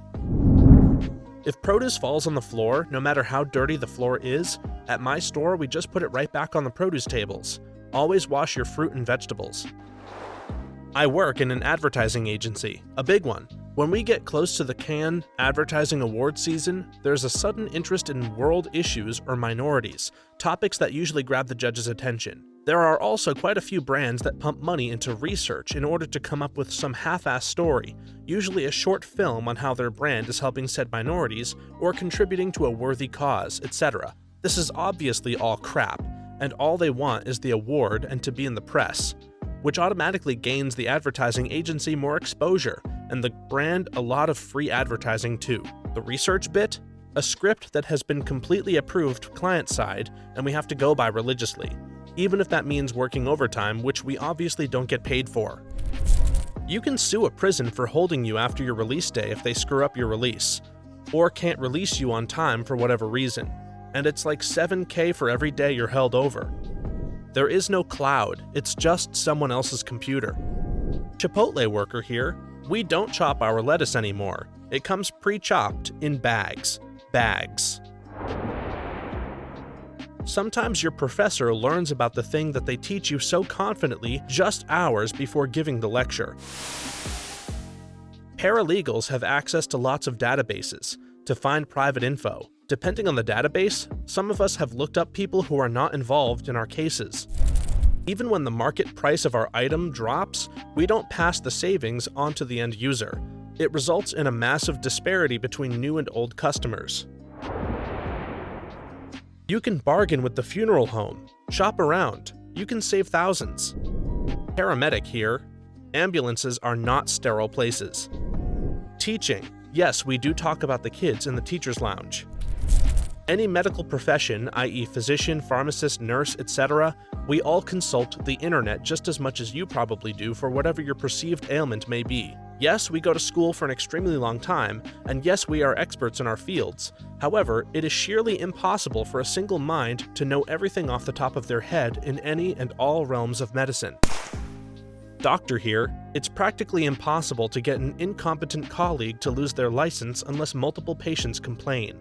I've come across colleagues with horrendous records, ranging from billing fraud to almost killing people, and probably killing some. Indeed, we just did not know for sure. Despite all of us trying to use appropriate channels, such as discussing it with the hospital and with the licensing body, we were met with staunch resistance and refusal to even start investigating. The only way to do it would be to basically tell a patient that the doctor had almost killed them and tell them to file a complaint.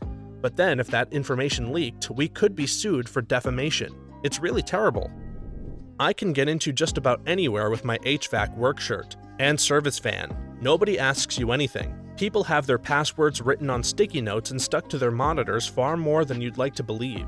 This is the downside to tightening security. It can actually completely negate it because people are lazy. I've had to insist people stop telling me their passwords when they're entering them for the first time because they would get stuck in my head. People usually only keep a few passwords for everything. Car dealerships have no real price guideline for Zurich Shield warranty. They can pretty much ask for any amount they want. They usually ask for anywhere between $300 to $2,000.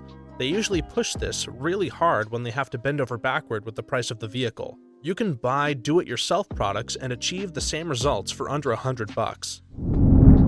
In retail, when you ask us to look in the back, we don't actually look. We know it's not back there, but nobody trusts us when we just say that. All cheese, chicken, or beef pizzas for Muslim customers get cut by the same greasy cutter that went through 3 pepperoni pizzas before them at Domino's. Medical lab scientist, the pregnancy test that we run for your doctor that costs ridiculous amounts of money are the same tests that you can buy at the grocery store. Those IV bags of saline that the hospital charges you $500 for are sold to distributors for less than the cost of a bottle of water. That nuclear control systems still run on Windows Server 2003. Firearms are actually registered and gun purchasers are kept on file, available on request of various government agencies. My family owns a liquor store. When the economy goes down, our business goes up. Geek Squad uses malware bytes to clean your PC of viruses and charges you $150 so that they can use a free software on your PC. Former meat clerk, meat can be expensive. If something is dropped on the floor, it will oftentimes be rinsed with hot water and sold anyway. I've had my managers bust me for throwing things away that fell on the ground. I've worked at K Jewelers for a few years. Diamonds are intrinsically worthless and they can be produced in labs. Work in the hotel industry. A good percentage of the pillows aren't washed, like ever. I build custom awnings and also retractable awnings. You're getting ripped off. They come in a box from China. We unbox them in the shop so that you think we actually did something. I worked for a robotic vacuum company, not Roomba. The company made a deal with Walmart to sell vacuums at the cheapest price possible. In order to be able to do this and still make a profit, the company cut corners on manufacturing just for that line of vacuums sold in Walmart, making an inferior product. This is very common as many companies want to sell in Walmart stores, so they make a line of cheap crap that will break and not function as well. Don't buy from Walmart. You get cheap crap that's worthless. Not my profession, but most designer sunglasses and prescription glasses are made by Luxottica, allowing a massive markup of prices. Your phone is designed to become obsolete in a year or two. If the hardware doesn't fail, the software will render it worthless anyway. They want you to keep buying new ones. Petitions. Elected officials don't care that you collected 5,000 signatures demanding something. Regardless of the topic, they all just go to the recycling bin. 50 to 75% of television news anchors wear bunny slippers on air. Nonprofits rarely do what you think they do. That statement comes from over 5 years of experience in the field with multiple organizations. You know the big copiers that practically every office has? Most companies lease at least one of them and end up spending thousands more than they should. I have a friend who is spending around $900 a month to lease a few copiers when the actual price of what they could have been leased at was around $400. Copier salesmen are snakes and professionals at letting you think they're doing you a favor when they're actually ripping you off. I have a friend who made a $100,000 commission on just one deal. Granted, those ones take a while to develop the relationships, but if you work in an office and have a copy machine, odds are you are getting ripped off. Pharmacy tech here. We drop pills all the time. We then pick them up, blow on them, rub them with our fingers, and put them in your vial, blister pack, or back in the bottle. Sometimes we even have dropsy days where it seems like all we do is drop things. I work in the prison system, and prison officers routinely beat up inmates as a means of quieting them up or getting them to behave. The warden knows about this as well, but turns a blind eye. Only if you do something serious like kill someone will you get fired. If prison guards beat you up and there are no cameras to capture the incident, you will have no recourse to justice. Mathematician here, we don't know what's going on either. When we audit contractors for screwing around with government funds, aka your tax dollars, our findings are rarely ever upheld, even multi-million-dollar findings. 90 to 95% of all bills and amendments are written by lobbyists or special interest groups. Most groups just have the permission of the elected official to write it and get their name behind it. Your life-saving prescription drugs are too expensive because of the people that make them, that eat lavish foods at the finest restaurants on the company dime and sit in meetings all day talking, rather than actually doing work. They don't usually work on Fridays and are flown to conferences where they meet with other pharma companies to eat and drink at lavish banquets and attend talks about plot together how they are going to try and charge more for their drugs. Casinos can see every cent you spend, every spin you play, and every bet.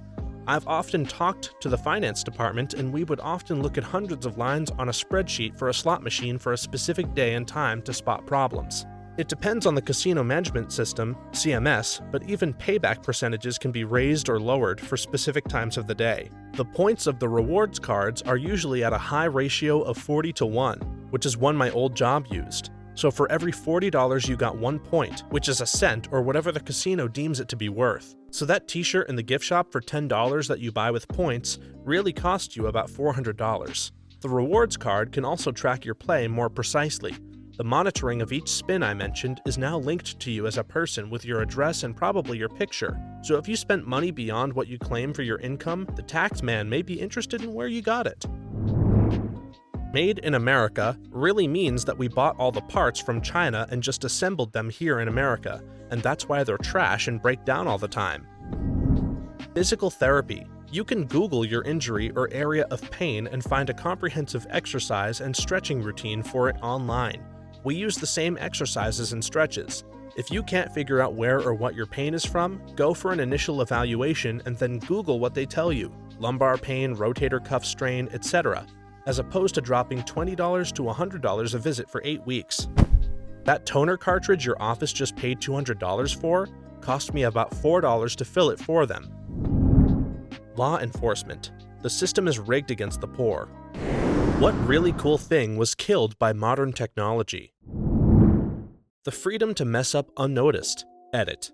I'm seeing that there are many people who share my sentiment, and I'm assuming that, like me, you've learned this consequence of modern technology the hard way. I've done a lot of messed up things in my life, especially when it came to making friends. On multiple occasions, I've had wasted blunders recorded and held over my head as leverage, once in a social context and another time in a professional one. I hope you all pick your friends wisely because it is now incredibly easy for bullies to mess with your life. All it takes, though, is one person to decide to try and ruin you, and when that happens, even the best of friends won't be able to do much to help you. Not trying to be a huge downer or say that people should be paralyzed in fear all the time, just wanted to share a bit about my perspective and maybe get people to think twice about the way they're representing other people on social media. 4-player split-screen video games. I love playing online, but it just isn't as good as having all your mates over and playing on the same screen. The ability to be completely unreachable for hours and hours each day and not have people lose their crap. I'd jump on my bike on a Saturday and go out with my friends, and my parents would have no way to locate or contact me. Making a fool of yourself and not seeing it all over social media the next day while hungover trying to locate your pants and dignity. Old school telephones, slamming the handset down on the heavy cube base when you were mad. I gave my dad a 1950s rotary telephone I found at a flea market for his 59th birthday last year. He made a minor fix to the wire and made it his main landline telephone. He and my mom, who is turning 65 next week, absolutely adore it, and I have to say I too enjoy the feeling of hanging up on it. There's really good finality to the conversation when you hang up on one of those phones. I have a phone hanging on my kitchen wall. Pick it up and slam it every time it rings. Only telemarketers call that phone. Letter writing to girls you met in summer camp. Being able to memorize phone numbers like a Rolodex. Friends showing up randomly at your house to see if you want to hang out. Got to do this again my first couple years of college with people in the same dorm. It was awesome. The 80s arcade in America. They are making a comeback in college towns, especially with barcades. I just don't know how much longer the old retro machines will last. Privacy. I have a theory that privacy is a relatively modern phenomenon. Back in the day, everyone in the tribe knew everybody else's business. Getting your photos back after developing. I've bought my kids cheap point-and-shoot film cameras and they love getting their photos back from the shop. Seeking out information. My uncle used to listen to shortwave radio broadcasts from Eastern Europe during the Cold War and would write to these stations asking about life in these countries. He has an amazing collection of pins and English-language propaganda and signed letters from higher-ups in state-run radio stations from communist countries. Now we just Google everything. 1,000% more efficient, 10,000% less interesting. That said, look at something like Reddit. All those Ask Europe and Ask America subs, things like the Secret Santa and gift exchanges where a Redditor in Brazil sends a present to one in South Africa, who sends something to someone in Texas, who sends something to one in Ireland, and so on. Now instead of just getting a letter and some propaganda and a pin, you might get an assortment of local snack foods, some pictures of their local town, a CD of a native band you might not have heard of, and so on. Your uncle sounds like he had a blast, and I love that kind of information seeking, but I don't think it's dead. I think it just became so commonplace we've stopped thinking of it as anything unusual. Concerts. Put your phone away and enjoy the show. Blockbuster. It was never about the movie, it was the whole experience. I remember getting bummed out when the new releases section was out of stock with what I wanted. But then you get to stroll along the aisles, action, drama, comedy, taking it all in, holding each case in your hand, reading the description, knowing you got one choice, so it better be good. I miss it. I miss a whole lot of things. Though I do like the convenience of being a weekend hermit every now and then, entire libraries at my fingertips, and I don't even gotta put pants on. It's a beautiful thing. Swords. No battles are solved via swords anymore. It's all strategical gunfire and bombing. The night sky. Before cities and towns were lit up 24/7, you could see a beautiful sky from anywhere. Now you can only see a sky like that if you drive hours away from a city. That's still one advantage of living in the country. You hear and see nothing but nature and stars. Wrapping a telephone cord around your finger or fingers, palm, hands when you call a girl that you like. Bar trivia. Thanks, smartphones. Sending letters to pen pals in the mail. I still do this. It's really fun getting to know someone through postcards and letters. It takes time and work to find postcards, stationery, and stamps, so you know the person cares about you enough to do it. The anticipation of waiting for a letter from your friend is something that most people will never know unless they seek it out. Hanging out with friends and going wherever you wanted. Sneaking into abandoned buildings to explore. Walking the streets late at night.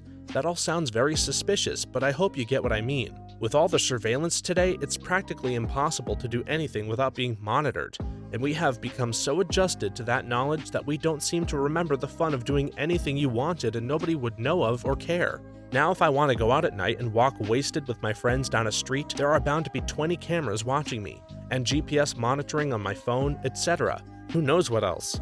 I'm not saying I do anything illegal here, but I personally hate the feeling of how monitored my life is. Being unreachable. and that being an accepted part of life. Used to be a time when you could just say, "I missed your call because I wasn't home," and everybody accepted that as a solid fact. Now people know you are just ignoring their calls or texts.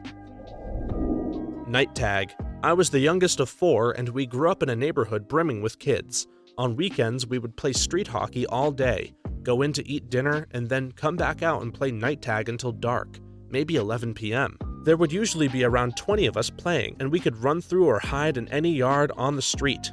Even people who had no kids were cool with it, and would laugh when they'd see us hiding in the backyard and then hear the shriek when we were caught. Sometimes we'd even jump in pools fully clothed to hide. Everyone knew everyone, and it wasn't complicated. At the end of the night, we'd all sit sweaty on someone's driveway, laughing and making fun of each other. Sometimes my eldest sister would bring out her guitar. Things felt a lot more human then. Radio stars. People being on time, aka nobody had the means to send you a last-minute text that they'll be late, so they always made a strong effort to show up on time or even early. Reading a book. I still buy them, but find scrolling Reddit before bed so much more enticing. Reading the newspaper and seeing only fully expressed, cogent opinions signed with real names in the letters to the editor. You might not have agreed with those opinions, but at least most editors knew which ones to pick to print to start a reasonable debate. Also reading comic strips in those same newspapers. Actually learning about a person rather than cyber-stalking them.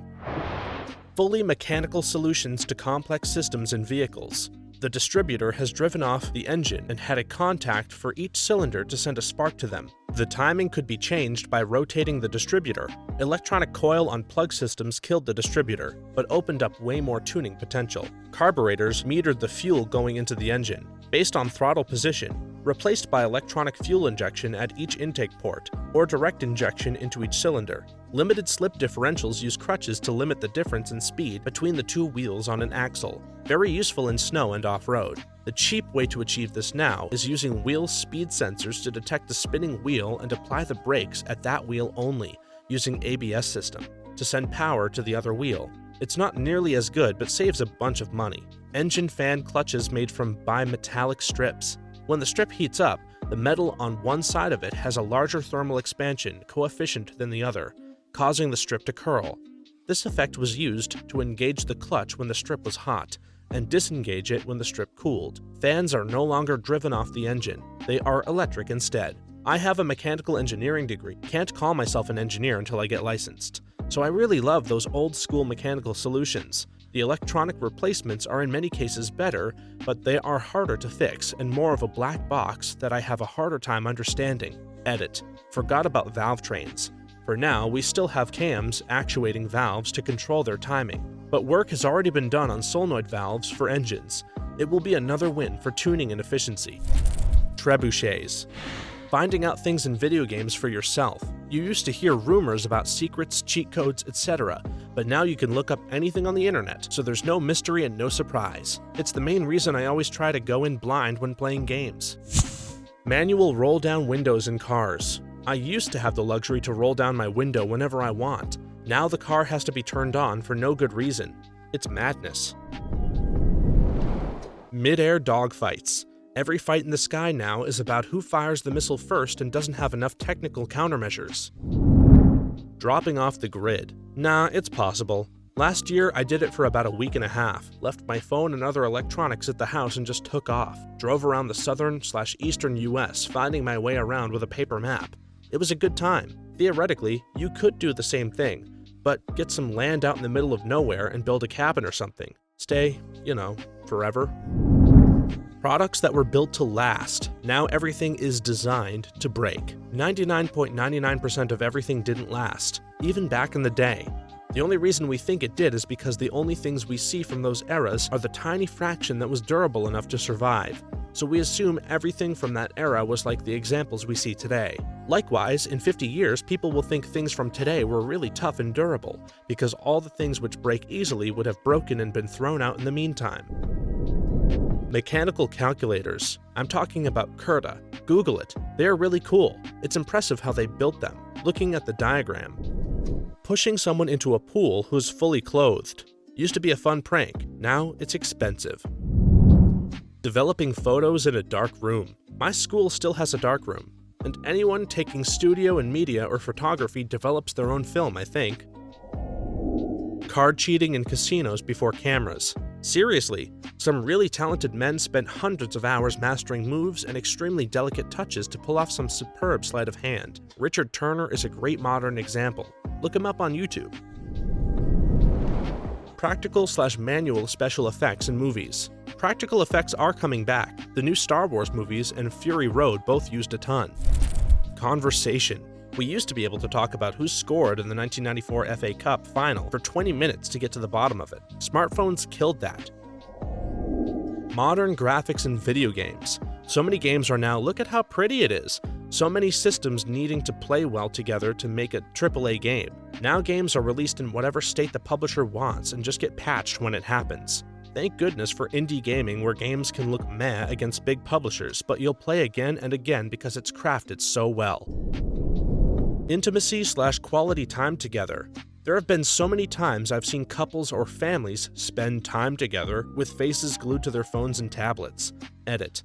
To clarify, using your phone to discuss things in further conversations isn't bad, but if someone is using it to tune out and play a game or check Facebook for 30 minutes during dinner or whatever, why even be there and waste the other person's time?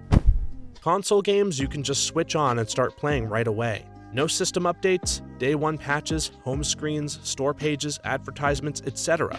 Just put the game into the device, hit the power button, and you are in the game. The patrolling police officer used to keep us safe by deterring crime before they were taken away and replaced by CCTV. We're heading towards a Big Brother world. The ticket collector on the bus also served a similar purpose. What always seems a shame to me is that, while inferior, a lot of old methods were more visually interesting. If you look inside a VCR while it eats up a VHS tape, it's much more exciting than trying to imagine what's going on in a modem or whatever. Hard drives are incredible feats of mechanical engineering if you think that tiny little arm can manipulate the magnetic fields on a wheel that completes 120 rotations every single second, compared to much faster SSDs, which are just some chips on a board. Edit. Getting a lot of replies saying that chips on a board can also be interesting if you understand them. I do, and I completely agree.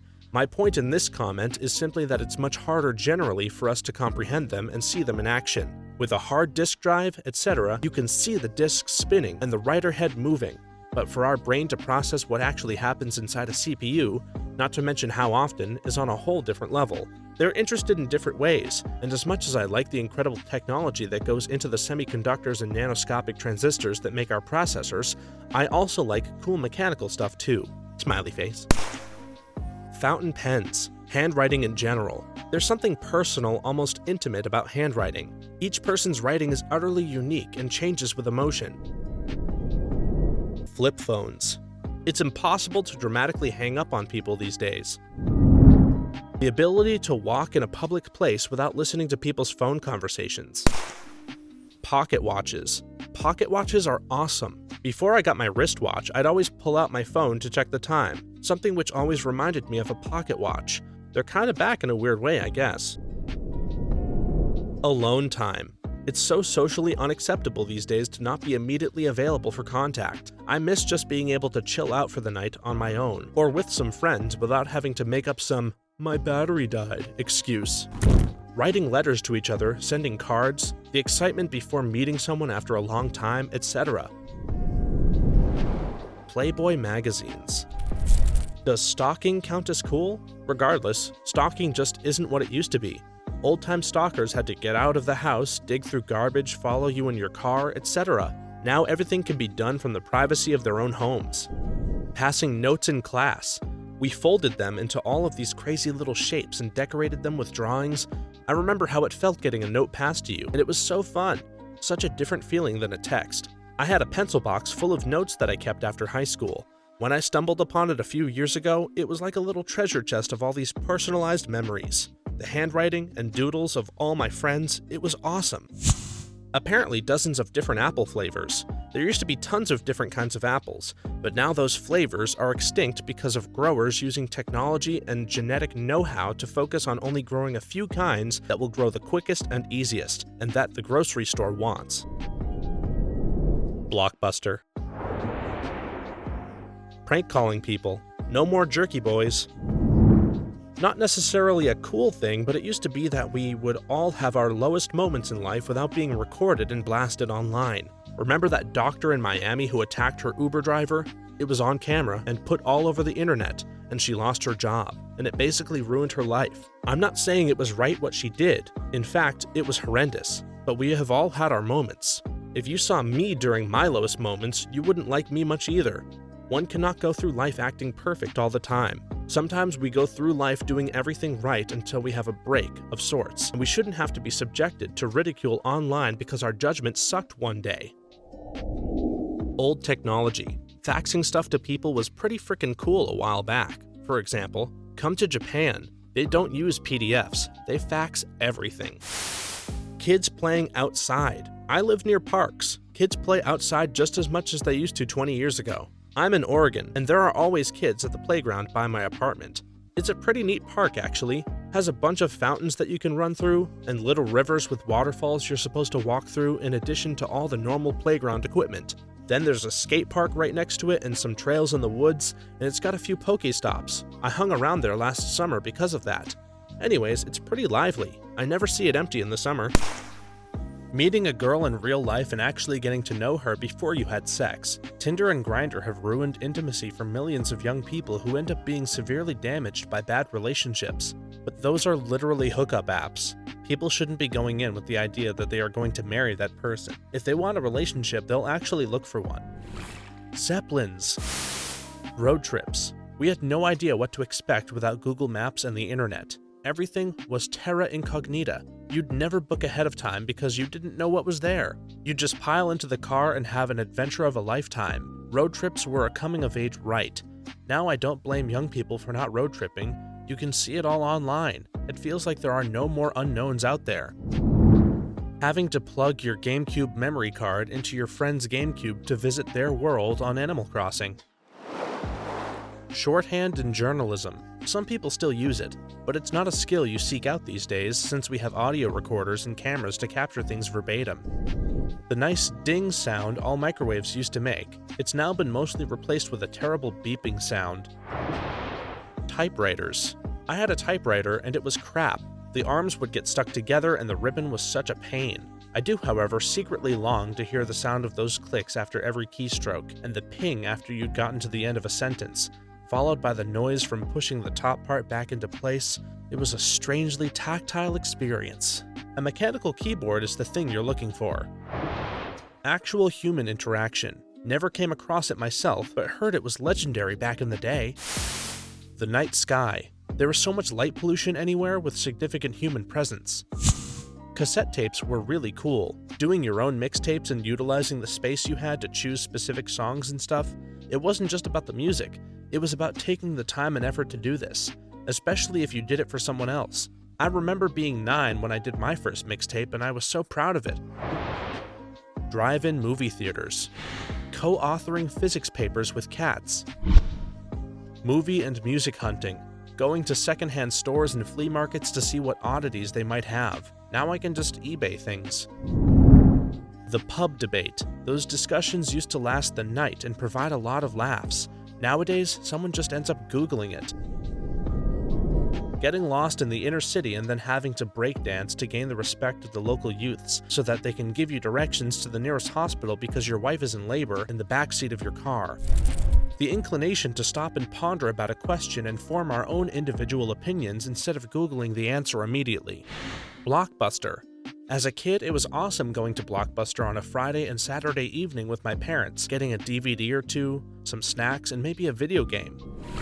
Putting your quarter on the arcade for next time. Jamming in. There were even specific etiquette rules. You need to be careful that you don't impede the player. You should never put more than 2 quarters up, etc. I have a book from that time period that details them. Hanging out with friends. Now it's just a bunch of people sitting at a table on their phones and talking to other groups of people. DS Download Play or DS PictoChat. Blacksmithing. I mean, come on. You're shaping metal by hand with a hammer and fire. How is that not cool? I'm afraid stop-motion animation is dying. 3D is just easier, unfortunately. This actually isn't true. Check out Kubo of the 2 Strings and its budget/cost. Stop motion does require some talent and dedication, but it's still absolutely a viable strategy for production. It's a logistics challenge sometimes, but it's still easier/faster in many situations. It'll never be popular, maybe, but then it never really was. X-Files. Just something about everyone having a cell phone with HD pictures or video and internet access that kills some of the mystery of it. That was my first thought watching the latest season anyway. Mechanical watches. I love mechanical watches. I think they are one of the few items that represent the pinnacle of human ingenuity. There are not many things that humans make in this world that sit at the crossroads of so many disciplines, and even fewer that require the level of expertise in all these disciplines, like a mechanical watch. They represent hundreds of years of innovation in engineering, art, design, metallurgy, manufacturing, and the list goes on. At the most basic level, a mechanical watch is a precision instrument that could keep down the time to fractions of a second and store the energy needed to run itself for days, all in a package that could fit on your wrist. Meanwhile, doing this using only mechanical parts, and good old Newtonian physics for hundreds of years before the battery, crystals, and silicon technology was mature enough to do the job better. But people always want more, so watches did more. Calendars were added to track the day, date, and month. Perpetual calendars even knew the number of days in a given month and the year and could adjust the date automatically. Some even accounted for the extra day during leap years. Chronographs added timers. Repeaters could ring out the time like an alarm clock down to the minute. Automatic winders freed the user from ever having to manually wind their watch. Time zones were added, sometimes all of them in one watch, so you knew exactly what time it was in London or Athens or wherever you daydream about next. Moon phases could tell you when the next full moon was going to be and where the moon was in its 30-day phase cycle. People also wanted better, so watches did better. Think about all the things that could interfere with or damage such a delicate instrument.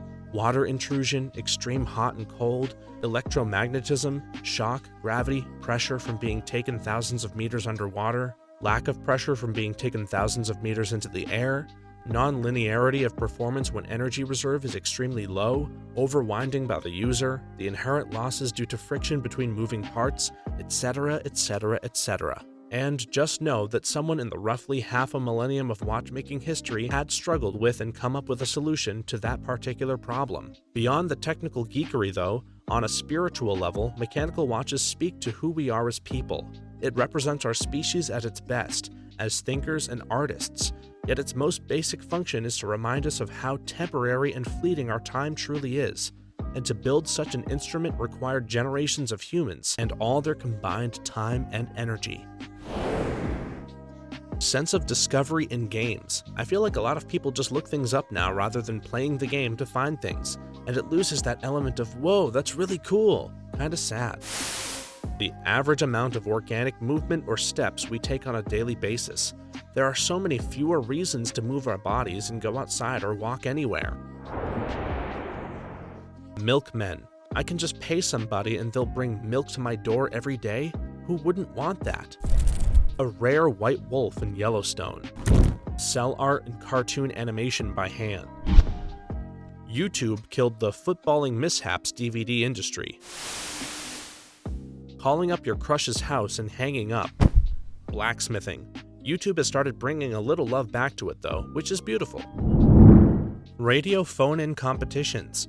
Now anybody can Google answers in a few seconds.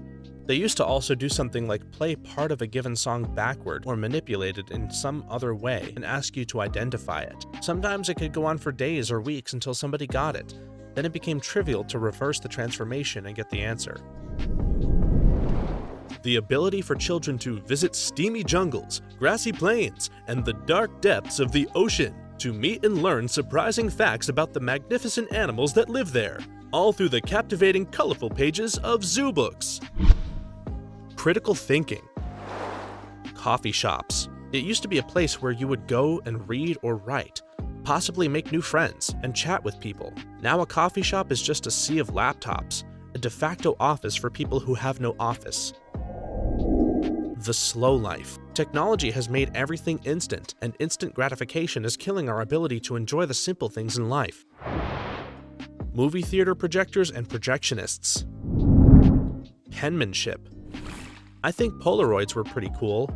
Having such instant access to your photos was great. The quality of the image taken did tend to suck. If only Polaroids could have advanced along with technology. Neon signs. They're all being replaced by LEDs. Writing legibly or cursive writing and pen paling. Arcades in the early to mid-90s. Really miss those. Musical artists use their real singing voices. Now with autotune, everybody sounds like a robot, and people with absolutely no talent somehow get record deals. Being able to simply hit something when it was broken to get it working again. Snail mail versus email/text. The feeling of getting a handwritten letter across the world is something special. Looking at a sky full of stars is ruined in most places because of light pollution. Record stores. But there are lots of record stores. The vinyl industry is booming. I've got at least 5 or 6 in my area. Clean air. Holding your lighter at a concert. Now everybody holds their phones instead. What a shame. Part of that is because many venues don't allow lighters inside anymore. Album art. Not that it's not around anymore, but it's not like it used to be. The album art was the attention grabber and was what made you want to listen to that band with its awesome drawings and artwork. Now it's just a photo of the group or single artist with the album title on it. Children who acted like children. Before what? The 1930s? Children were supposed to act like adults. I think they were still kids, but the concept of being a teenager, the way we know it, did not really exist until the 1950s. You essentially went straight from childhood to adulthood. Kids playing outside. The connection noise you used to hear when connecting with a 56K modem. Modern technology has come a long way. Bookstores, soon to be killed. Not super recently, but ice cutting, so that you had ice for your ice boxes. A girl's number on a cocktail napkin. Appreciating a good meal without needing to get a good picture for Instagram. What subculture do you genuinely not understand? Women that write prisoners. My wife somehow got roped into this mess and refuses to give it up. Multiple phone calls a day, obsession over letters. She flew out to go visit one for 6 hours. I'm currently getting a divorce. She says she wants me back, but isn't apologetic at all about talking to them, and doesn't see the emotional damage she has caused by pouring all of her energy into talking to these guys. I am currently getting a divorce. Before reaching this sentence, I was really worried about you, dude. So yeah, get the hell out of there and don't look back. The people that take their pillow girlfriends out in public. Bug chasers. I will never understand knowingly becoming infected with a dangerous disease. Had to Google that one. It has nothing to do with catching insects.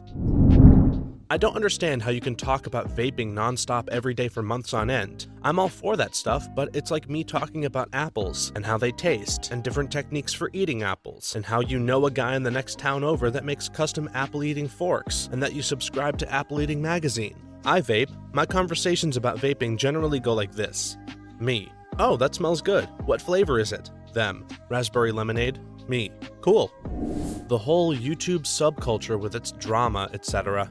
To a lot of younger people, it's like celebrity culture but less mainstream.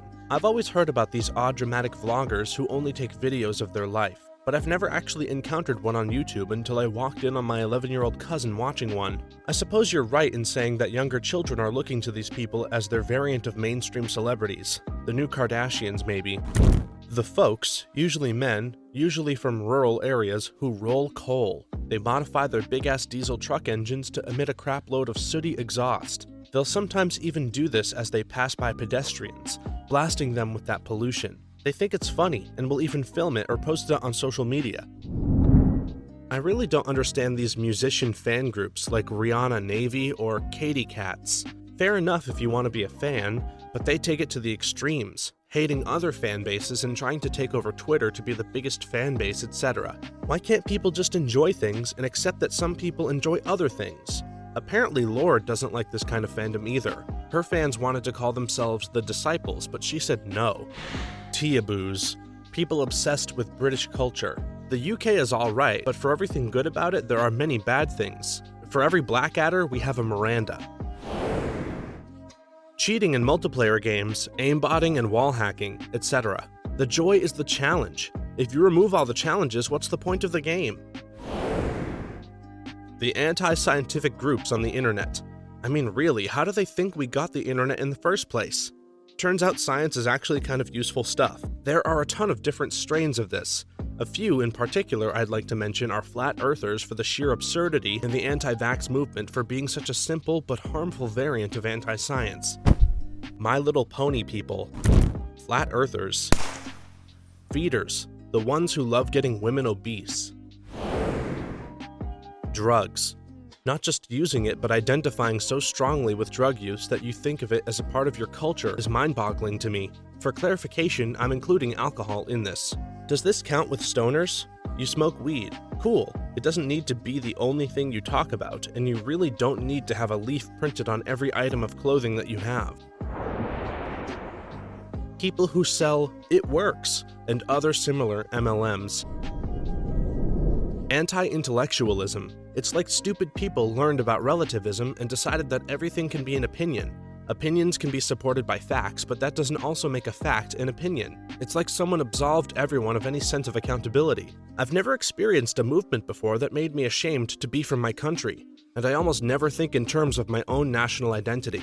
I wish logic was a compulsory course in college. Stats should also be compulsory.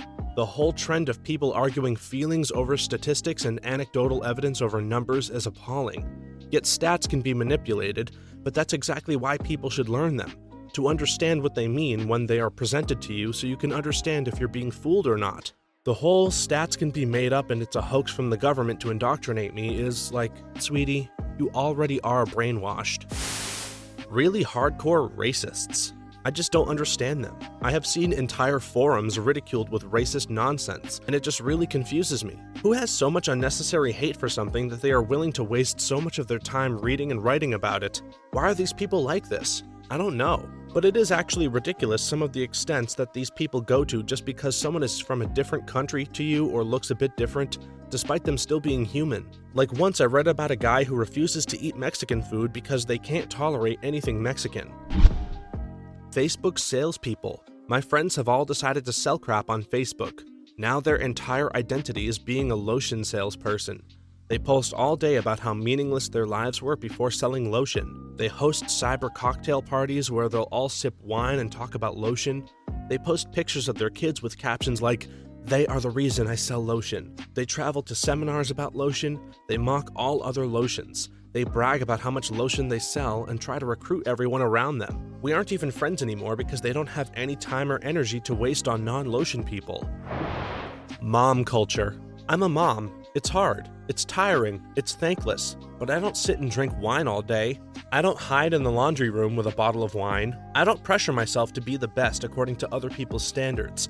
I don't get it. Is there something I'm missing? It's like this. Kids are kids. Kids do and say dumb things every day. They're irritating and loud and messy, and I wouldn't trade them for anything. They don't do a different sport every day. They don't get paid for doing their chores.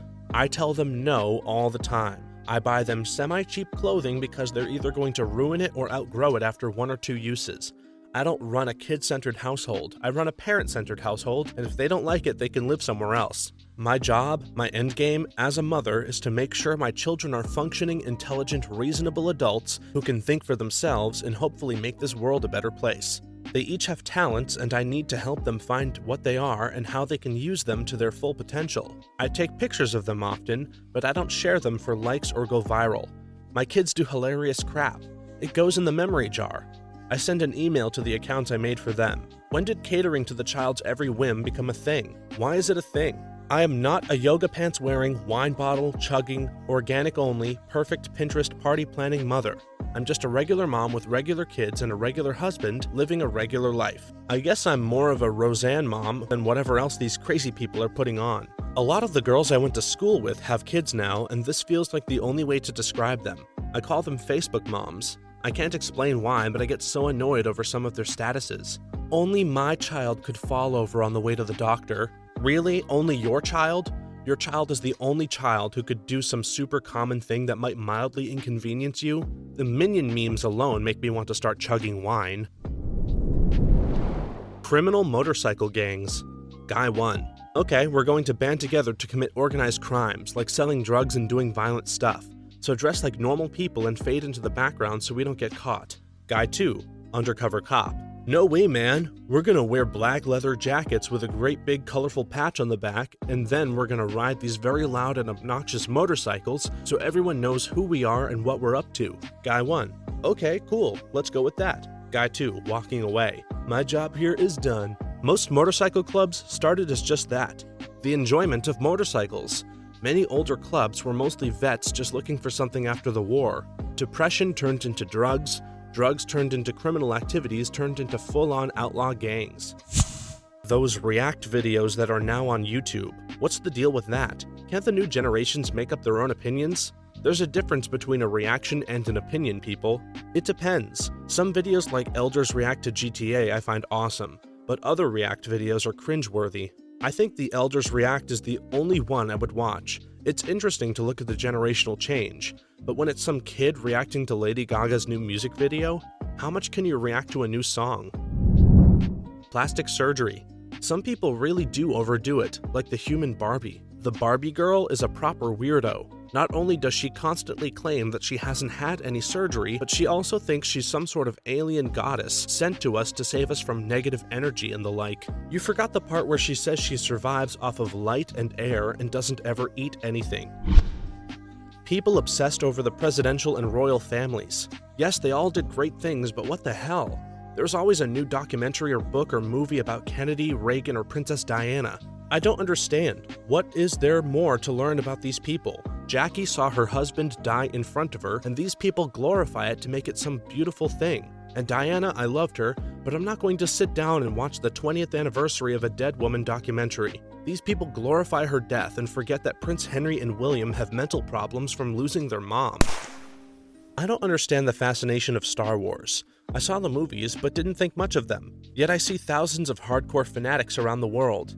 But it's okay if I don't understand it, as long as they're having fun. The magic works if you saw them in a receptible age. Then when I got older, I delved into the extended universe, which is a little more mature and, I hate to admit, flat out better fiction. Also, the memes are dank. Twitch chat. Especially the people so deep down into it that they bring the spam into real life. I enjoy streams a lot and like the game streaming community, but I really don't understand this subculture. I understand the meme factor of it and that people want to be a part of a group with similar interests, and I don't mind it at all on Twitch because I more often than not just hide the chat. But some people are bringing the plague in other online communities, and even in real life. Seriously, saying out loud Kappa when you're being sarcastic? Come on. I similarly did not understand Twitch chat at all, until I had someone explain it to me this way. It's just like the roar of a crowd in a stadium during a football match. You aren't meant to pick out individual comments, just the general emotional climate of the audience. You know, it makes a lot more sense when you look at it that way. Inner city black culture and rural white culture. As a non-American, race-based culture is weird to me. I get why it's a thing, but it makes as much sense to me as anything else in this thread. Scientology. Rick and Morty. There's not one thread on this sub without a reference to that crap. Just wait until the new season starts up. This site will be insufferable with the references. Rainbow culture. The colors, not LGBT. Unicorn culture, mermaid culture. I don't get it. Frick adulting, let's be mermaids. Shut up and pay your damn credit card bill, Shannon. I genuinely do not understand hipsters. I was in Brooklyn some time ago, and to me they just seemed like pleasure-seeking zombies on the lookout for the latest obscure and ironic thing to one-up their friends. Polyamory. I mean, I totally get why someone would want to have an open relationship, maybe even have more than one serious romantic relationship at the same time. But it seems that an overwhelming number of poly people form a sort of odd, to me, insular and distrusting subculture that includes a lot of other aspects of standard super geek culture, and who treat the way they have their relationships as their vocation with everything else secondary. If you want to have a regular threesome with a third mutual girlfriend or have sanctioned sex outside of your relationship, that's great. I think more people should do it, but I wouldn't like to feel that I had to beg to join this socially dysfunctional club to be able to do it. I always get this superiority vibe, like it works for them and not the rest of the world because they are in tune with themselves and each other on a level that the regular folk can't possibly understand. So other people don't like people in poly relationships because they're jealous they can't have poly relationships themselves, not because the poly people are just insufferable. Anti-vaxxers, especially parents not vaccinating their children, I had chickenpox in the mid-80s. I don't remember much about it because I was kept drugged up so that I would sleep through it. Why would you knowingly want your child to be sick and in pain? It doesn't make any sense. Cybergoth. There is so much going on there. I think cybergoth and most variations of goth look cool. I can understand dressing up like that for themed parties, cosplay fetish dungeons, clubs, etc. What I don't understand is people who live that lifestyle all the time and must be dressed goth at all times. Like, don't you get uncomfortable wearing all of that? Do you all have jobs where you can wear something like that? If so, what are they, and if not, how do you afford all of these expensive clothes? That's some dedication. Of course, there are probably people who don't do it 24/7, but I have heard from other goths that being casual about it is kind of frowned upon. It's strange. Sororities and fraternities. As terrible as it is, since my girlfriend was in one, but sororities and fraternities, I used to party with these kinds of people and a ton of their mannerisms and thoughts were so odd to me. Oh lord, that 2.5 GPA minimum must be so hard to maintain because that's all the frat boys ever talked about, and sororities are even weirder to me. It really seems like most of the sorority girls hated each other, and all of the artificial drama over artificial families was/is ridiculous. I totally get the reason behind all of it. It's a business. But I avoid these people as much as possible, and I'll just blank out whenever my girlfriend starts talking about it. I mean, I know not everyone is that way in them, but it just is so foreign to me. In the city, there is this group of people that go to all the parties, and they dress very fashionable, mainly tight-fitting and a lot of black and white, and also stripes are common. They do their hair up very tall. They dance together in a group but constantly take selfies constantly. They dance very strangely, and at one venue with a mirror, they look into their own eyes and just keep dancing. It looks like narcissism to a whole new level. It's really bizarre and I just don't get it. People who base their entire lives on the Myers-Briggs personality test. There are even subs for the different personality types. There is a massive subculture spanning all races here in the US. It is the group that openly mocks, denigrates, and looks down upon education. I genuinely don't understand it. Education has been responsible for improving the quality of life for everyone who takes advantage of it. It elevates the quality and content of national discourse. It informs us of important developments in society and gives us insight into how these developments affect us. Yet I have seen so many people in my life mock the smart people and look at the educated with suspicion and mistrust. It is a tool that allows you to make your life better. Pentecostal Christian groups. Like, I used to belong to churches like that as a kid, but I don't see how anyone could be radically religious to the point of willfully ignoring all logic well into adulthood. American gun culture. Like the majority of the UK, we just don't understand why you can't see healthcare as a basic human right but insist that guns are. The generic nerd. The person who is super into the most mainstream example of every nerdy thing. I don't understand people who are super into Star Wars and Harry Potter and Batman and Avengers and Zelda and Skyrim and Doctor Who and Supernatural and Hunger Games and A Song of Ice and Fire, but never delve deeper than 2 pieces of media in any of those genres. I'm not saying these people are wrong, I'm not saying that they are not nerds, I'm not saying that they aren't allowed to like a variety of things, I just don't understand this line of logic. Oh wow, I love Game of Thrones, I watched the entire series twice and have spent hours reading up on the lore. I love how it was hundreds of years of history in many cultures. Surely I'll also enjoy Doctor Who and Batman, rather than one of those dozens of other fantasy series that also have deep lore. Gin in a tin cup bar. In the tiniest shop, floor space of like 12 feet by 12 feet, in the corner of a city block, filled with guys with mustaches, leather vests, and bowling shoes. I just couldn't understand, and it showed. They all stared as I just stared at them, wondering what era they were trying to replicate. I didn't know whether they were going for the 30s speakeasy look or the 40s big band looks. They didn't take to strangers staring at them like they were expecting dinner theater. Honestly, I don't really understand building a personal identity around a subculture in the first place. I have plenty of hobbies and interests that do have communities and subcultures, but I don't understand people that define their identity by the things that they're interested in. There are certain things I collect and certain crafts and hobbies I regularly enjoy, but I don't build my life and my identity around those things. To be perfectly honest, and this may offend some people, but I personally feel like a lot of people that go 100% into some subculture and build their identity around it do so because they have no idea who they really are, and just wear the costume of some subculture stereotype to fit in somewhere. White Native Americans. Those silly middle-aged white women that are like 1/64th native, were raised in the suburbs, as were their parents, grandparents, and great-grandparents, and rattle on about their Native American heritage all day long while wearing native attire no natives would be caught dead wearing. Adult bronies confuse me, but hey, whatever makes you happy. 4chan culture is so alien to me. They seem like a bunch of politically motivated pranksters, but sometimes their members are simply unreasonably malicious in their bullying too.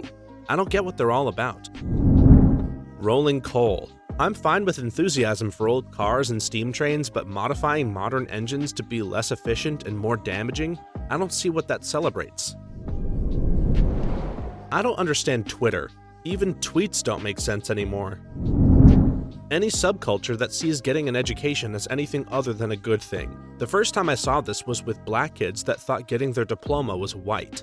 Since then, I've seen it with religious groups that call it anti-faith, and then I saw it with drug users.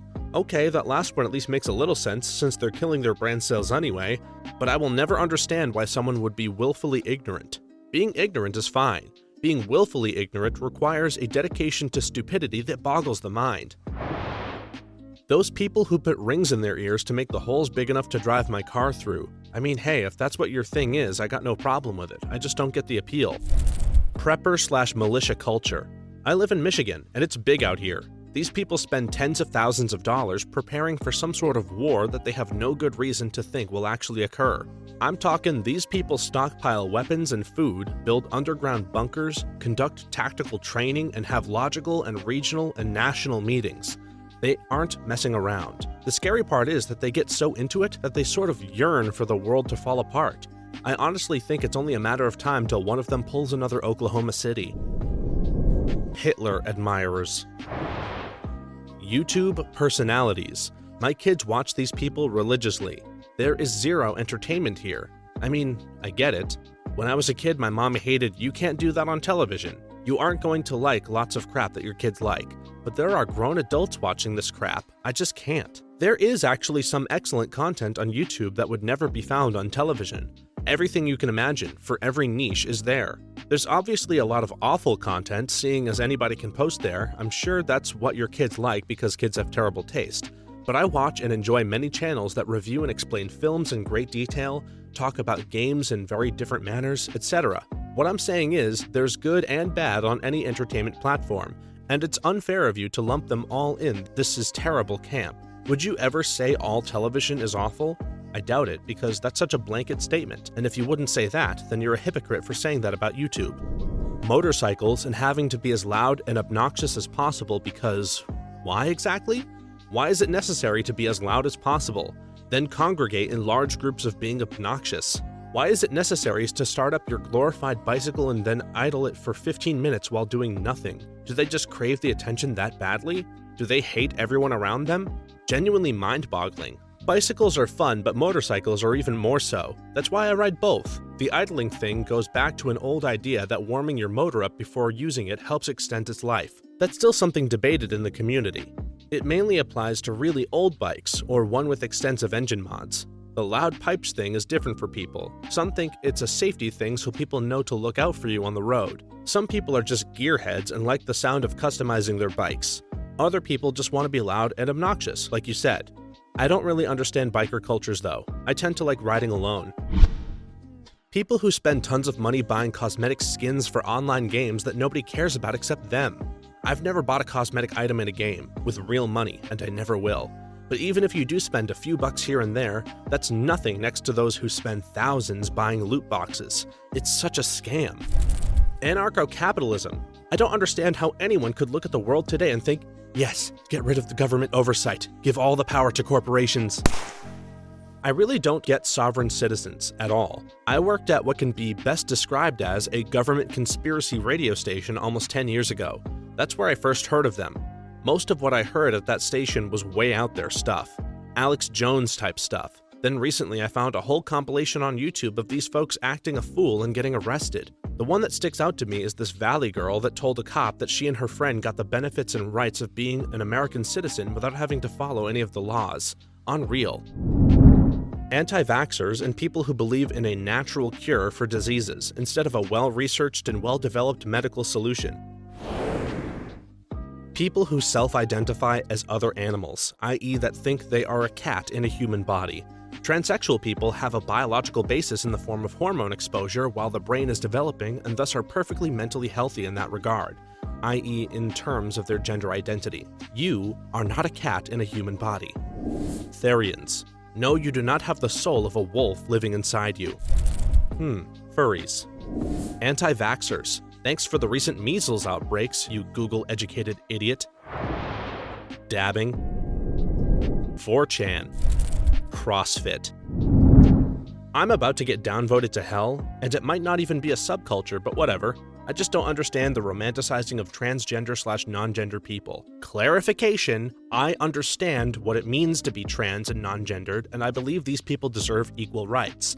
The part I don't understand is putting them on the cover of People magazine so that people can gossip and objectify them, then turn around and tell you how much they support their struggle like it's the new hip thing to do. Like they're so heavily placed in the public eye so that channels like MTV can claim how progressive they are. Like seriously? Exploiting them for entertainment. Yeah, that's progressive. Then people watch these shows and read these articles and feel like they're in line with the struggle. It's kind of disgusting. If you want to make a difference, go convince people in your community who has contrasting opinions that will actually affect change, not sitting in a circle of people who agree with you. Sneakerheads. It's the same as collecting anything else, just happens to be shoes. Anti-free speech people. It blows my mind that some of them basically worship the idea of an Orwellian state. Gender fluidity is a weird concept to me, and the quick indignation culture that internet brought too. Burning Man. Seems like an excuse to dress up weird and stay clean for selfies, or get as dirty as you possibly can. Conspiracy theorists. Like, I hear what you're saying, but I just can't relate to any of your opinions. Self-amputation. Kanye fans. I like his music, but his fans are weird to me. None of them. All of them boil down to people just wanting to belong to something. Sneakerheads. Seriously, they're just shoes. How are shoes that important? NASCAR fans. What is so entertaining about watching cars drive in a circle 90 times? Nationalism. People don't choose when and where they are born. Why feel superior and even proud of something you didn't do? Not only that, but something that was also completely outside of your control as well. It's like being proud of my birthmarks. Then they start hating other countries as if those people also had any saying in who was gonna stamp their birth certificates. Music-obsessed people. Not people who make music, but people who won't accept you into their circle until you know every single lyric from their 20k obscure bands that you can't stand to listen to. Why can't music be an expression of emotion and personality, rather than an extension of gatekeepers' egos? Do extreme feminists count? Like the ones that want men dead? 'Cause yeah, that one. Football hooliganism. Why? Supreme and the whole streetwear culture. Social justice warriors. What's something you actually don't want to do, but social norm tells you to do it anyway? I work in a semi-corporate setting. Team building. Dear God, I do not want to do a puzzle with Connie in planning and then do a brief skit about business silos and overcoming odds or innovation or some crap. It is the most uncomfortable, unproductive, cringeworthy stuff I've ever come across. Attempt to make conversation when there is silence. I am perfectly fine with complete silence. I tell my girlfriend this all the time. I'm actually not talking for a reason. I'm thinking nothing. I'm honestly thinking nothing, and I like it. I'm thinking nothing until they tell me there's no way I'm thinking nothing. Then of course I'm thinking about things. They ruin my nothingness. I'm a night owl. I love staying up until 3 a.m. or around that time and getting up late in the morning, between 9:30 a.m. and 10:30 a.m., but I feel lazy about doing that for some reason. I hate getting up early because it means going to bed early, but I love nighttime. I work the night shift, so I routinely don't get to bed until well after 7 a.m. most days, and I sleep until 4 to 4:30 p.m. It's amazing how often I get people that ask me what I do all day, and how I can just waste the day sleeping. I work from 7:30 p.m. to 5:30 a.m. When the hell else am I supposed to sleep? Just because I don't work typical 9 to 5 hours doesn't mean my weird sleep schedule makes me lazy. Be nice to customers who are assholes. Uber passengers too. Engage in small talk with the person cutting my hair, especially if there are others around and we're the only two talking. Luckily, the people who cut my hair are usually conversing with the other barbers. No need for small talk. The unnecessary formalities associated with being professional. The unnecessary filler talk is required before I can get to the point. My resume is filled with so much bullcrap that it transforms a 5 or 6 line matter into 1 to 2 pages, lying to everyone to maintain appearances and/or peace in general. Having a LinkedIn account. Feeling guilty whenever I'm not doing something productive. I'm not a lazy slob because I don't hike through the mountains or remodel my house every weekend. Relaxation is good for you. Not every spare minute has to be crammed with activity. Wife and I watched all of the Star Wars movies 2 weeks ago in 1 weekend, and it was the best. We sat on the couch, made a cheesecake and toffee, and just chilled with our pets. It was a little rainy and there was a lot we could have done, but we just said, to hell with it. It was the greatest. Waking up at 5:30 a.m. to get to work at 7 a.m. every weekday, even though some of those days you could show up at 10 a.m. and still get everything you need to get done by 5 p.m. It would be nice to have a few mornings that aren't the weekend to get things done for me and not for the big boss man. Edit. I don't blame the company I work with for the hours that we work. It's the society that is to blame. I was merely answering the question. I actually enjoy my job, to a certain extent, of course. How about being a salaried employee who has their time tracked like a hawk? If I'm not here logging 40 hours of time billed to a customer every week, I have 6 people breathing down my neck. I understand it being a full week, and as long as I have work, I don't mind. I even usually work OT, but I swear the only reason my company has salaried employees is to skirt overtime pay regulations. Preach. Although my company is a little bit more lax than what you're dealing with by the sounds of it. The nature of our work always leads me to working overtime most weeks out of the summer. Construction. It's annoying having to justify your time when it is slow though, and the amount of work we have is entirely dependent on the company itself.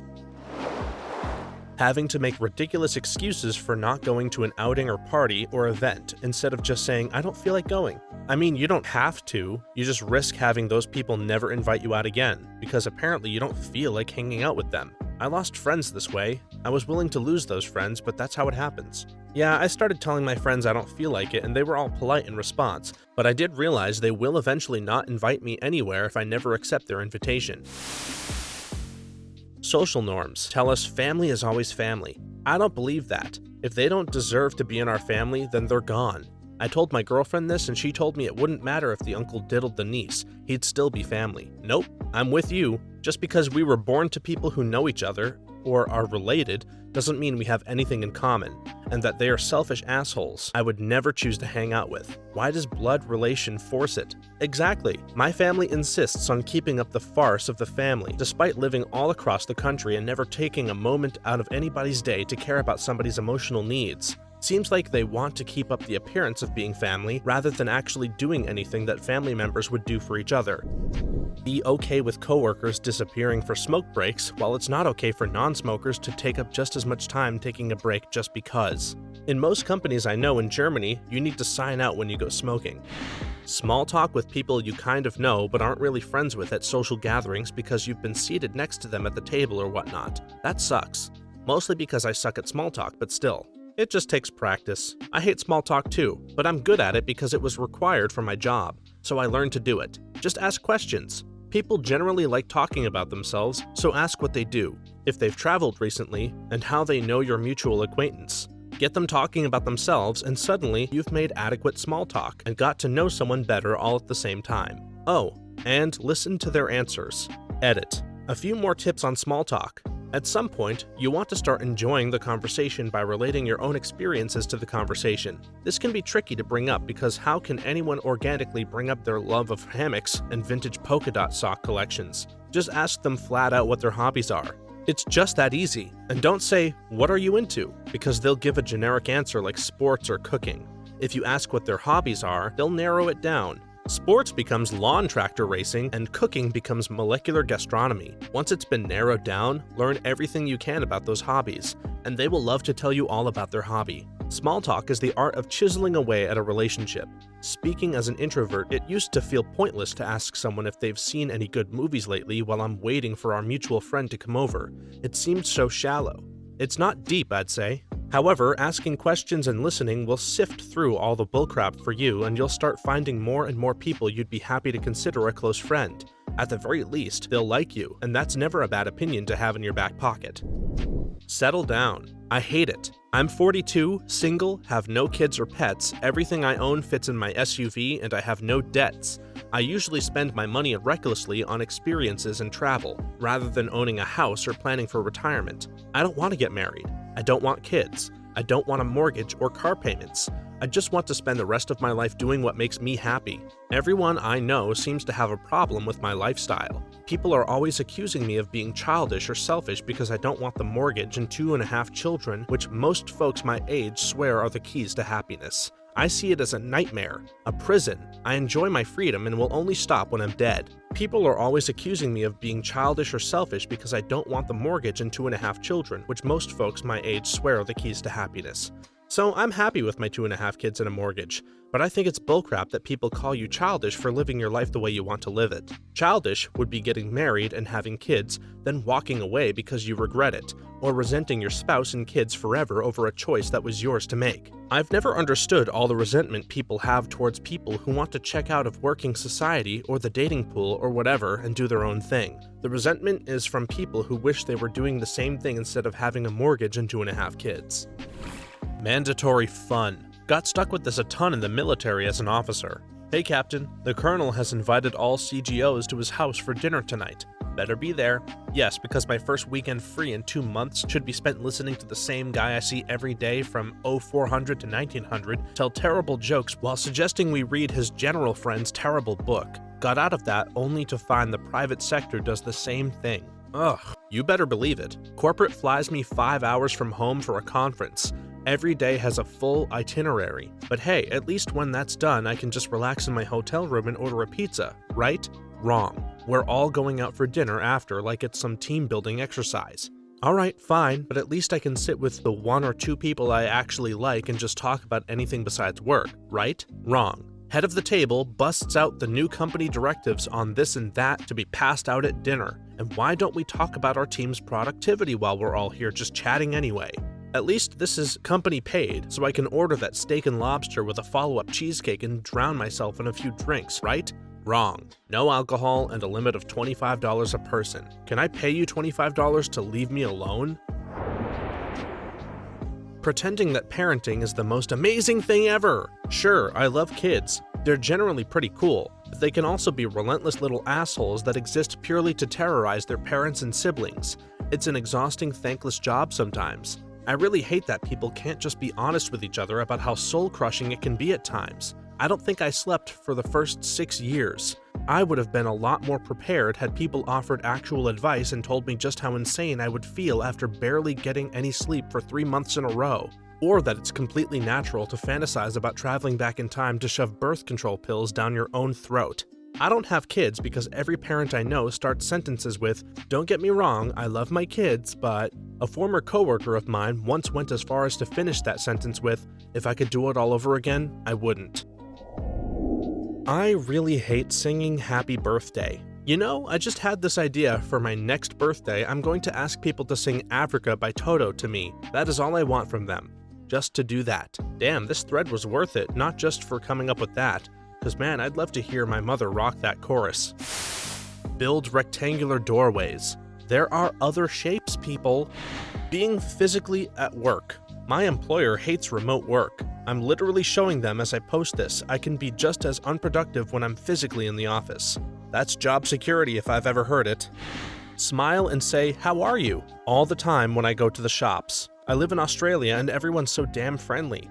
I'm British and it's not natural for me. I'm from England and have to get in the tight mindset when passing somebody on the street because of the inevitable "good morning." I always worry they are talking to somebody behind me, but also that I will be rude if I just ignore them and it turns out they were talking to me. When I lived in England, I found only rural people said good morning. In cities, it's more like, well, a scowl.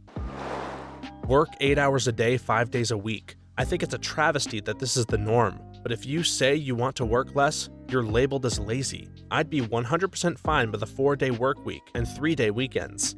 I want to work less, couldn't give a thought to what I'm labeled, but it's my ultimate goal. A job that pays a decent salary with less than 32 hours a week. Hi, how are you? Good, and you? You always have to say good. Wish people happy birthday on Facebook. It all seems like a big contest to show others how much you like the birthday boy/girl. Same with someone has a death in the family. Usually if the person matters a lot to me, I have their number and text them directly, instead of just using Facebook. Participating in office politics.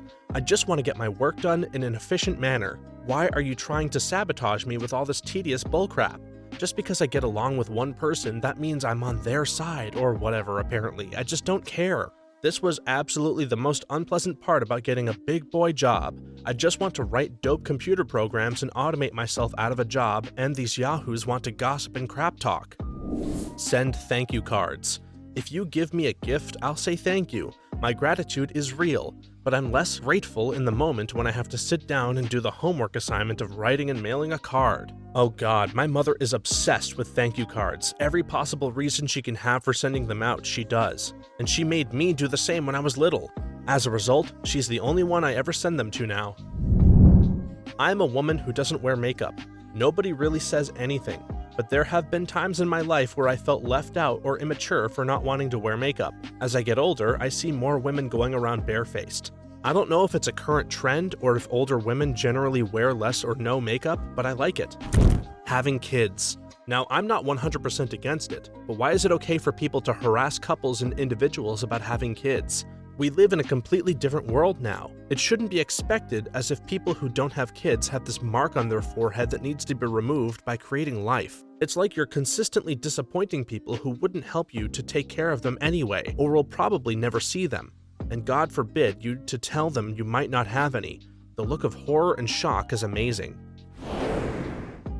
Splitting the bill in equal parts while eating out with friends. I may look like a cheap bastard, but if I ate a simple plate of pasta with 1 bottle of water and you ate the biggest steak with 2 portions of french fries and multiple drinks, I don't think it's fair to split equally. Networking. It'd be nice to get jobs on merit, but so far everyone I know, including me, has their current gig because of someone they know. I am a bit shy and socially awkward, so this is a big one for me. I graduated at the top of my class, but didn't make very many friends in college, especially close enough ones to ask for help getting a job.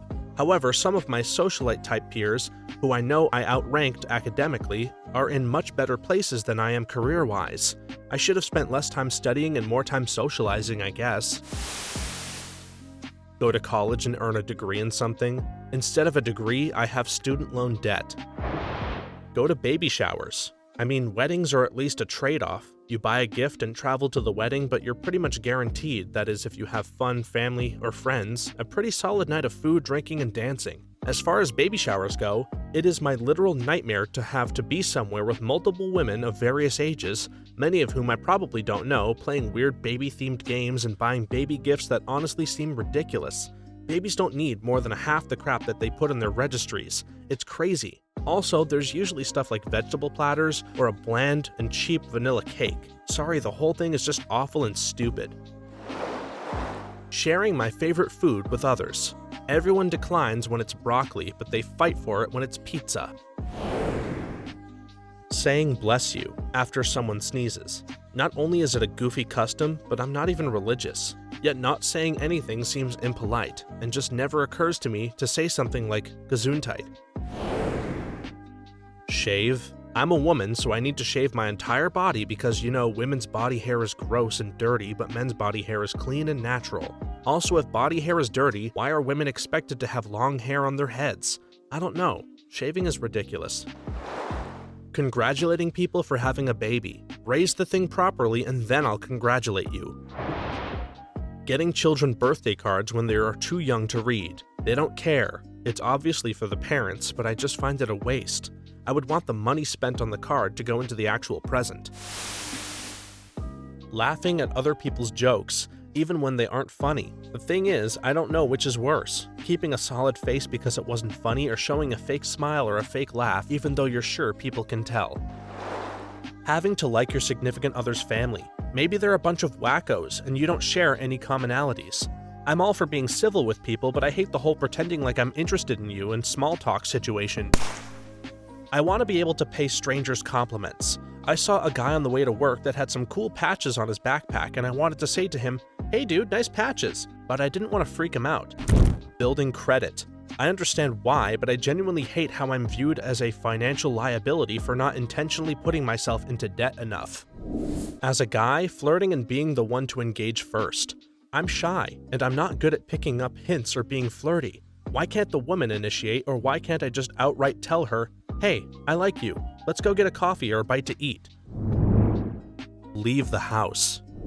Be friends with my coworkers. I'm always asked to sit with them at lunch, asking about my personal life and what I get up to outside of work. Sitting with them at lunch is because I just like to be on my own, listening to music and wander without having to feel on. It sounds like I'm being such a bish, but I just like to keep my personal and work life separated. Wear a tie. For anything. They are uncomfortable and I don't understand their purpose. Am I hiding the buttons on my shirt? I'm not even allowed to use it to wipe my mouth during a meal or blow my nose on it, which I would assume to be the purpose seeing one for the first time. Also, they are secretly filthy. My friend is a dentist and asked me, "When was the last time you washed your ties?" I don't wear them because they would spread disease. My mind exploded. I suppose I could use one to hang myself if I was really in a pinch though, so that's cool I guess. The desire to travel and explore the world is seen as lazy and childish, and you should work until you're 70 instead. Go to funerals. That's not how I want to grieve, so I end up putting the process on hold so other people aren't upset by my absence. Being nice to coworkers. I don't care about them at all. Whenever I would go to a dance, everyone had to ask someone to slow dance if a slower song came on. I mostly just went outside with friends. Also, no high-paying job equals less success. Also, 13 Reasons Why wasn't that good. Hugging people. There are very few people that I'm enthusiastic about hugging. I value my bubble, and having it invaded by every single relative who comes through the door is not my idea of fun. My parents basically forced me to hug people, mostly hillbilly relatives. Yay. And I resented it so much. Having to care. I don't care that the neighbor down the street that I barely know needs a ride for his sister's boyfriend's daughter. I don't care that my coworker that I can barely stand has the flu, and I don't want to sign his or her get well card. Saying I don't care is rude, but pretending to isn't? Our society pretends too much. I noticed that when someone from another country pointed out that we often ask, "How are you?" but don't really want to know. Have a phone. I hardly ever use it as a phone. Maybe send a text once a week or so? Maybe if I had a nicer phone, I would feel differently, but I'm not sure. Most people reach me just fine through Messenger. I have to be online all day for my job, or other means. Every time my phone rings, I look at it like it's a steaming pile of dog poop on my desk. Going out to meet women. I don't like the game. In fact, I hate it. Making small talk, dressing up, buying drinks for strangers, it's also cliche and mind-numbing to me. However, if you don't make some attempt to go out and be sociable with others, you never get laid and it gets lonely. So I do it anyway. Work for money. I like working hard. I like making money, and I love spending money, but I lack free time. I wish we did not use a monetary system, but it would be difficult to switch so suddenly to, let's say, bartering. Making money is just a never-ending cycle of living to work and working to live.